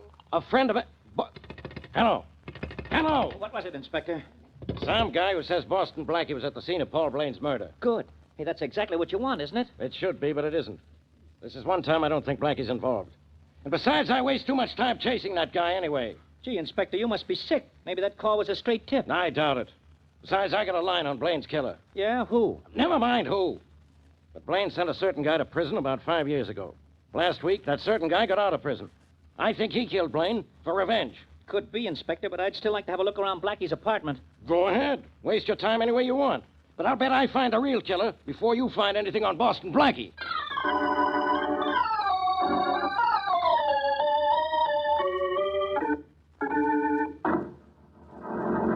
Harry, what's the matter? Nothing, Helen. Something is, honey. You seem awfully upset. What is the matter? You read the paper you brought me? Only the headlines. I don't remember what they said, though. Well, let me refresh your memory just a little. Hmm? Yeah, listen to this headline. Cops looking for ex-convict in Blaine murder. Oh, yes, I remember that. Well, I'm an ex-con. Remember that? Yes, of course, darling. You got out of jail, let's see. It was last, what day was it? Last Friday. Oh, yes, that's right. But, darling, what does this have to do with you and then this Mr. Blaine's murder? Well, Blaine sent me to prison. Now the cops are trying to tie me up with his murder. Oh. The paper says Blaine was knocked off at 3 o'clock yesterday. If I could just remember where I was then, Don't you know where you were, Harry? You were with me. Oh, yeah, but where? Huh? We weren't anywhere. We were out walking, that's all.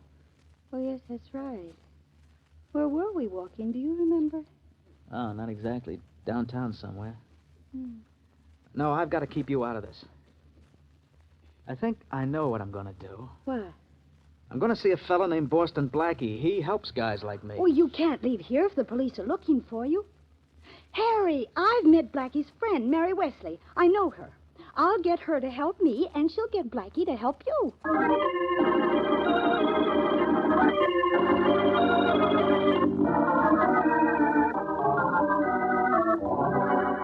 Now, Helen, please, can't you remember where you and Harry were, and at least about what time it was? No, Mary, I can't. All I know is that we were out walking. Yes, but where, dear?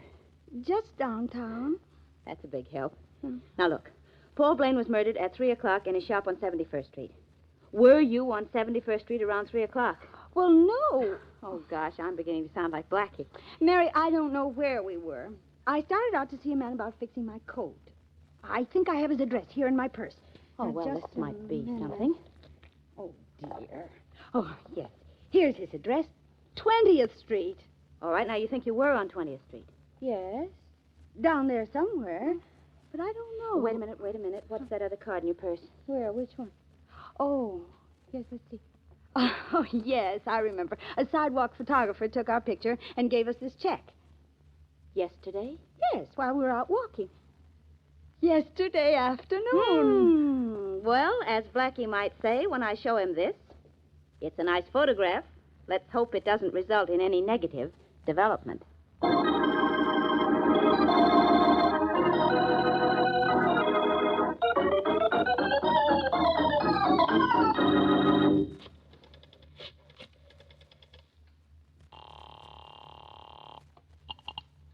Faraday speaking. Inspector Faraday, this is Rawlins. I'm calling from Blackie's apartment. And guess what I found? Guess. Guess? What am I? A guest star? What was it? A diamond. So what? Well, this diamond is listed as one of the things which should have been in Paul Blaine's pawn shop, but wasn't. Yeah? Yeah, and that means maybe Blackie was... Well, he might have... What are you talking about? Well, you see, I get it. Blackie slipped up behind you and has a gun in your back, huh? Some cop you are. Just put Blackie on the phone. Sure. Here, Blackie, he wants to talk to you. Thanks, Rollins. And don't go away yet. Okay. Hello, Inspector. Blackie, what is that diamond from Blaine's pawn shop doing in your apartment? It's all very simple, Inspector, but it'll sound complicated to you. Blaine gave it to me. Oh, yeah? When? At 3 o'clock yesterday afternoon. 3 o'clock. That's when we think he was killed. And I got a tip you were there when it happened. Only I didn't believe it. Why not? I was there. A few minutes before and after the murder. What? And you didn't report it? No, Faraday, and you know why, too. It meant getting mixed up in this, which is something I didn't want to do. I didn't believe the tip I got. And I'll tell you something you won't believe. What? I believe you. How do you like that? Faraday, my, how you've changed. Never mind about me. You send Rollins back to headquarters. And with that diamond. All right. Bye. Goodbye. Rollins, Yeah, Blackie? Faraday wants you back at headquarters, and you can take this diamond with you. Sure. Okay, thanks a lot, Blackie. Good, Oh, hello, Miss Wesley. Hello, Sergeant Rollins. Come in, Mary. The sergeant is just leaving. Yeah, so long. Bye. Well, Mary, I almost got mixed up in the Blaine murder. Rollins found that diamond Blaine gave me, and Faraday got a tip I was there when Blaine was killed. Oh, somebody's trying to frame you. Well, that means you'll help my friend Helen, doesn't it? What? What friend, Helen? Helen Waltham, darling. The one I told you about on the telephone. Faraday thinks her fiancé, Harry Matthews, murdered Blaine. Oh, yes. Well, that means I'd better find an alibi for Matthews that will show him away from the scene of the crime at the time of the murder. Well, all right, then I know this much, Blackie. Yesterday afternoon, Helen and Harry were walking on 20th Street. Now, that's about 5 miles from the scene of the crime. A sidewalk photographer took their picture, she thinks about 3 o'clock, and she had a receipt for it. I took that. Here. Picture, huh? Say, I'd like to see it. Maybe the shadows on the street or something on it would give Matthews an alibi. Yeah. It's awfully late. Photoshop is probably closed by now. But if we can get into the dark room, maybe we can bring an alibi for Matthews out into the light.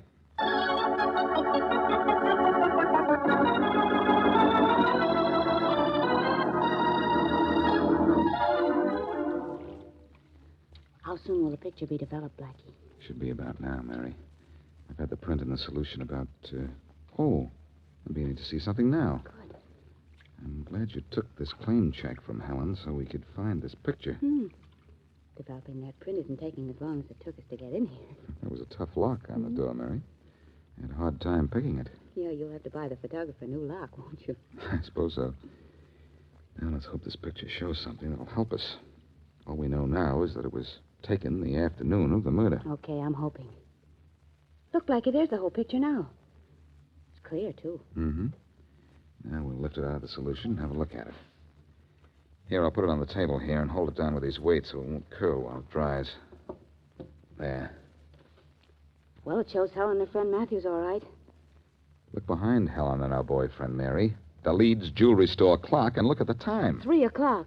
And Leeds Jewelry Store is on 20th Street, a good 5 miles from where Paul Blaine was killed. And at 3:00. Tell your friend Helen not to worry, Mary. Our friend Harry Matthews is all right. The clear shot of the clock in this picture put him in the clear, too.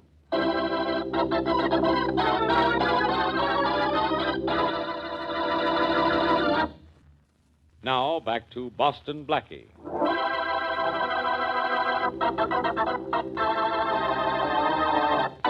Paul Blaine, pawnbroker, gets Blackie's help in returning a stolen diamond. Just after Blackie leaves him, however, Blaine is shot and killed.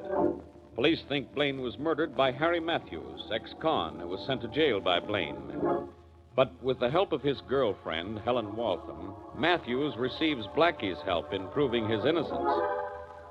Blackie finds a sidewalk photographer's picture of Matthews near the Leeds Jewelry Store, 5 miles away from the murder scene, with the hands of the clock at 3, which is the time Blaine was killed. So Matthews is obviously innocent.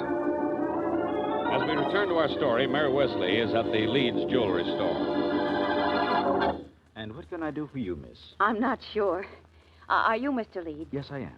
Well, this may sound sort of silly, but I'd like to know about that big clock out in front of your store. I hope you don't want to buy it. Oh, no. I just would like to know how accurate it is. Oh, it's the most accurate clock in town, miss. We have it checked once a week. It loses hardly a second. I see. When was it checked last?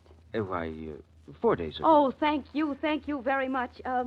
Where's the nearest public phone? Oh, if you want to use a phone, you may use mine right there on the desk. Thank you. Oh, that's quite all right.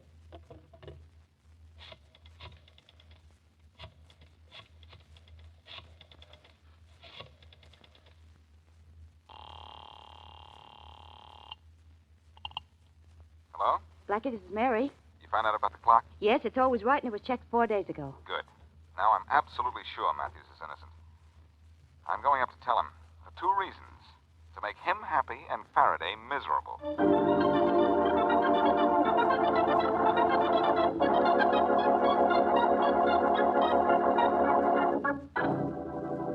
All right, Matthews. You might as well talk.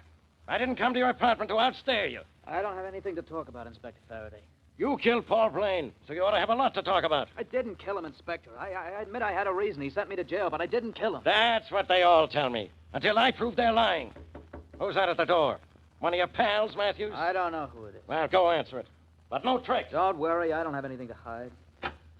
This Harry Matthews' apartment? Yes, I'm Harry Matthews. Blackie, for Pete's sake, what are you doing here? Just playing newsboy. Good newsboy, I might say. Blackie, I didn't kill Blaine. Don't let this guy arrest me. Don't worry, Harry. I wouldn't let Faraday do anything he'd be sorry for. Look, what do you mean I'd be sorry?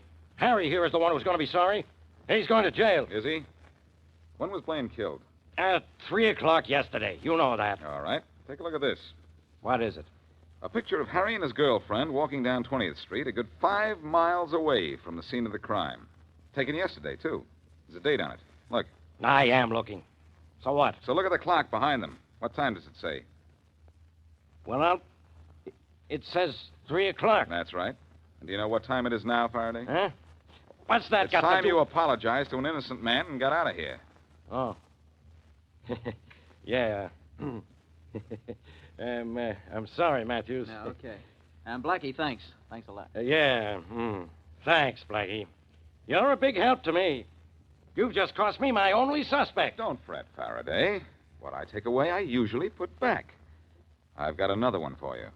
Come on, Harry. I'd like you to drive me down to see him right now.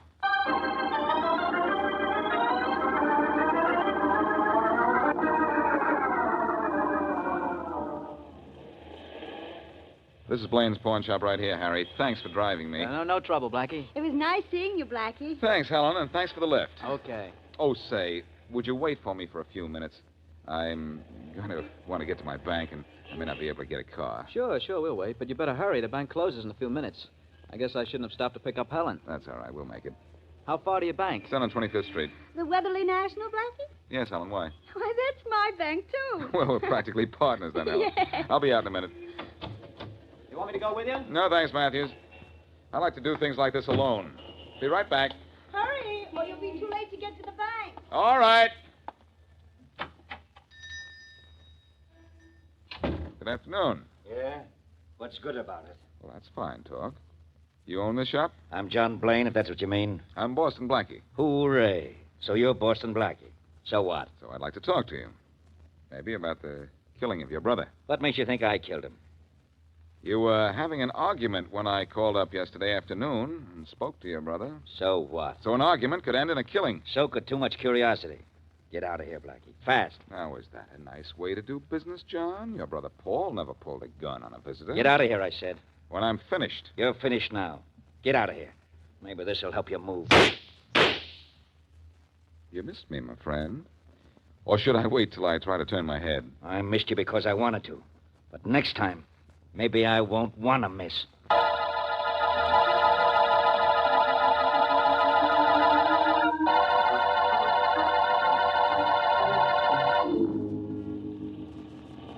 I wish I'd known you were having trouble with John Blaine, Blackie. I could have run out and given you a hand. I didn't mind arguing with him, Harry. It was the back talk from his gun I couldn't do anything about. Blackie, I want to thank you for helping Harry out of his trouble.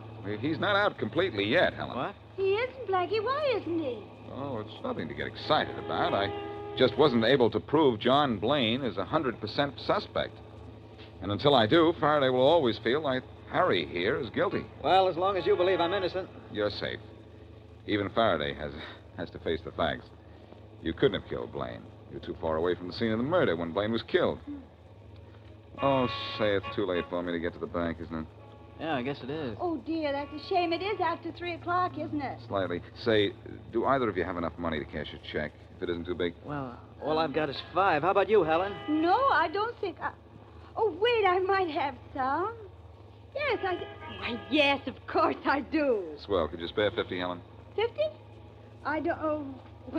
Oh, dear, what's the matter with me? I drew 100 out of the bank yesterday. You did? Yes, it was yesterday.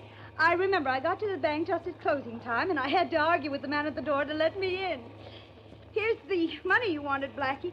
Oh, how much did you ask for? Just 50. Oh, yes, 40, 50. Here, you can make a check out later. All right, thanks. That's all right. I could give you more if you wanted it. No, thanks. You've given me plenty already.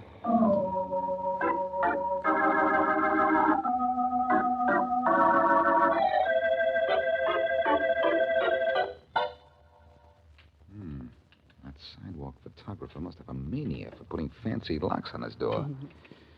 This one's tougher than the one I picked yesterday, Mary. Yeah, it sure seems to be. But what are we going to find by breaking into this dark room again? Oh, nothing much, Mary. Just this. How Helen Waltham could have been with Harry Matthews in front of Leeds jewelry store having a picture taken at 3 o'clock yesterday and still be in her bank at closing time. That's 3 o'clock. I know it's my bank, too.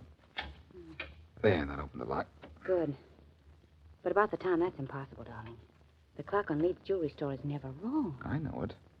But why would Helen say she was in her bank at closing time if she wasn't? She was very definite about that. Yeah, I know. Or so you said. Come on. Let's go into the dark room. I'm going to take a look at that picture again. All right. Wait, I'll turn on the light. There. Blackie, you think the picture of Harry and Helen was faked? Retouched or something? No, it wasn't. Or I would have noticed it. The picture was real. The clock wasn't wrong. So there's only one answer to this whole thing. What?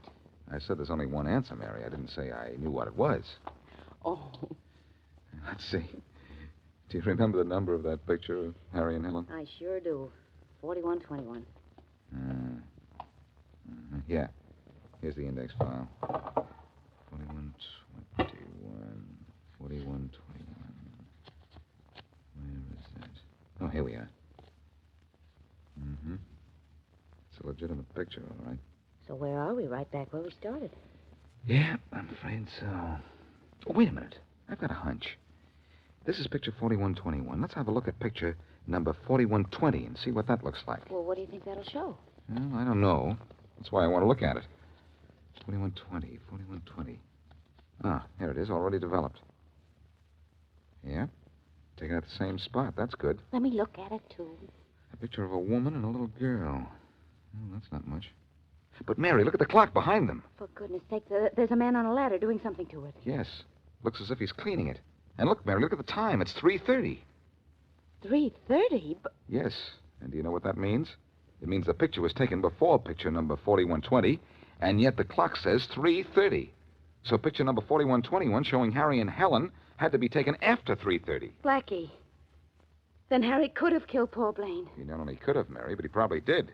That guy on the ladder there is obviously Harry's accomplice. He was planted to set back the clock so that Harry could have an alibi when his picture was taken. Wow. Wow is right. So it was Harry and not John Blaine, after all. I should have known John acted too guilty to be guilty. Come on. It's going to hurt to do this, but I've got to call Faraday and tell him that he was right about Matthews.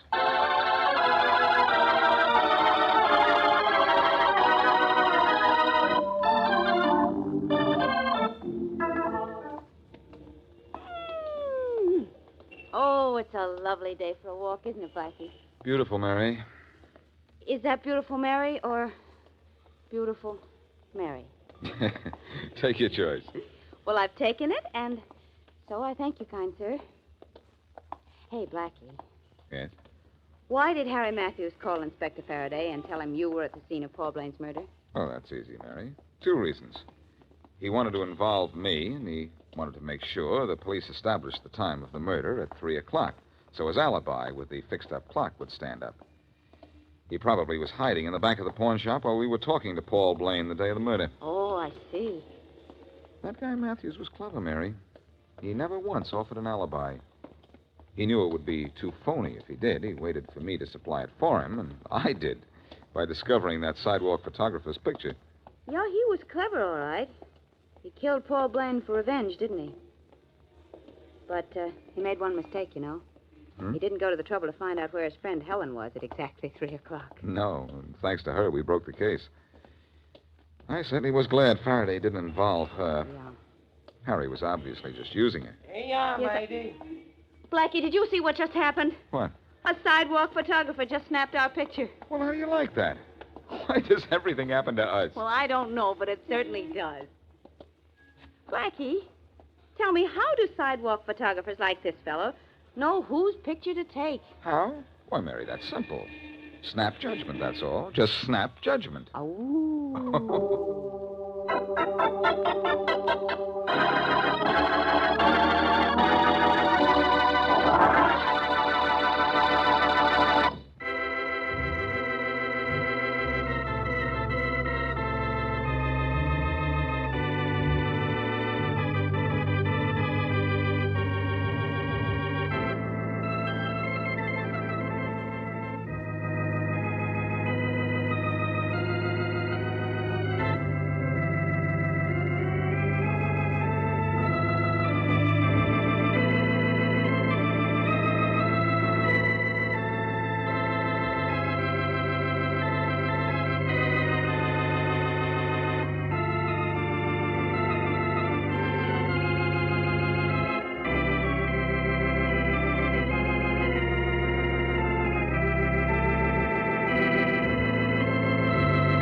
That was Boston Blackie starring Dick Hallmar in the Blaine Brothers Pawn Shop, as originally heard May 12th, 1946. I'll be back in just a moment.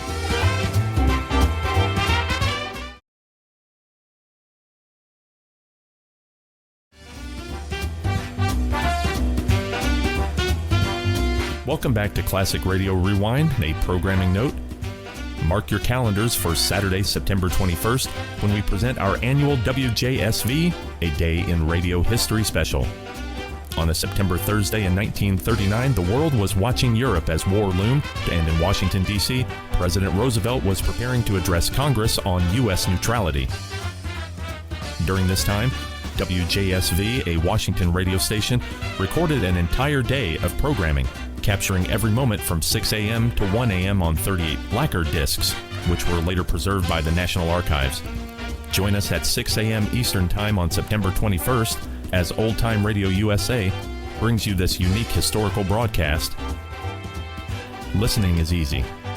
Just visit our website to tune in to any of our 4 stations. You can also find other platforms to listen on. With our website and mobile app, you won't miss a minute of this special broadcast. Next week on Classic Radio Rewind, we're bringing you a fantastic lineup featuring the Bickersons, Gunsmoke, and a Rocky double feature with Rocky Fortune and Rocky Jordan. Don't miss out on next week's exciting episode of Classic Radio Rewind.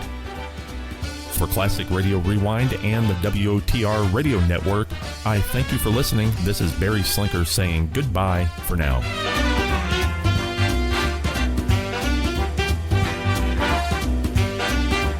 Classic Radio Rewind is a production of the WOTR Radio Network. For more Classic Radio Rewind, and to listen to any of the WOTR Radio Network stations, go to www.wotrradionetwork.com.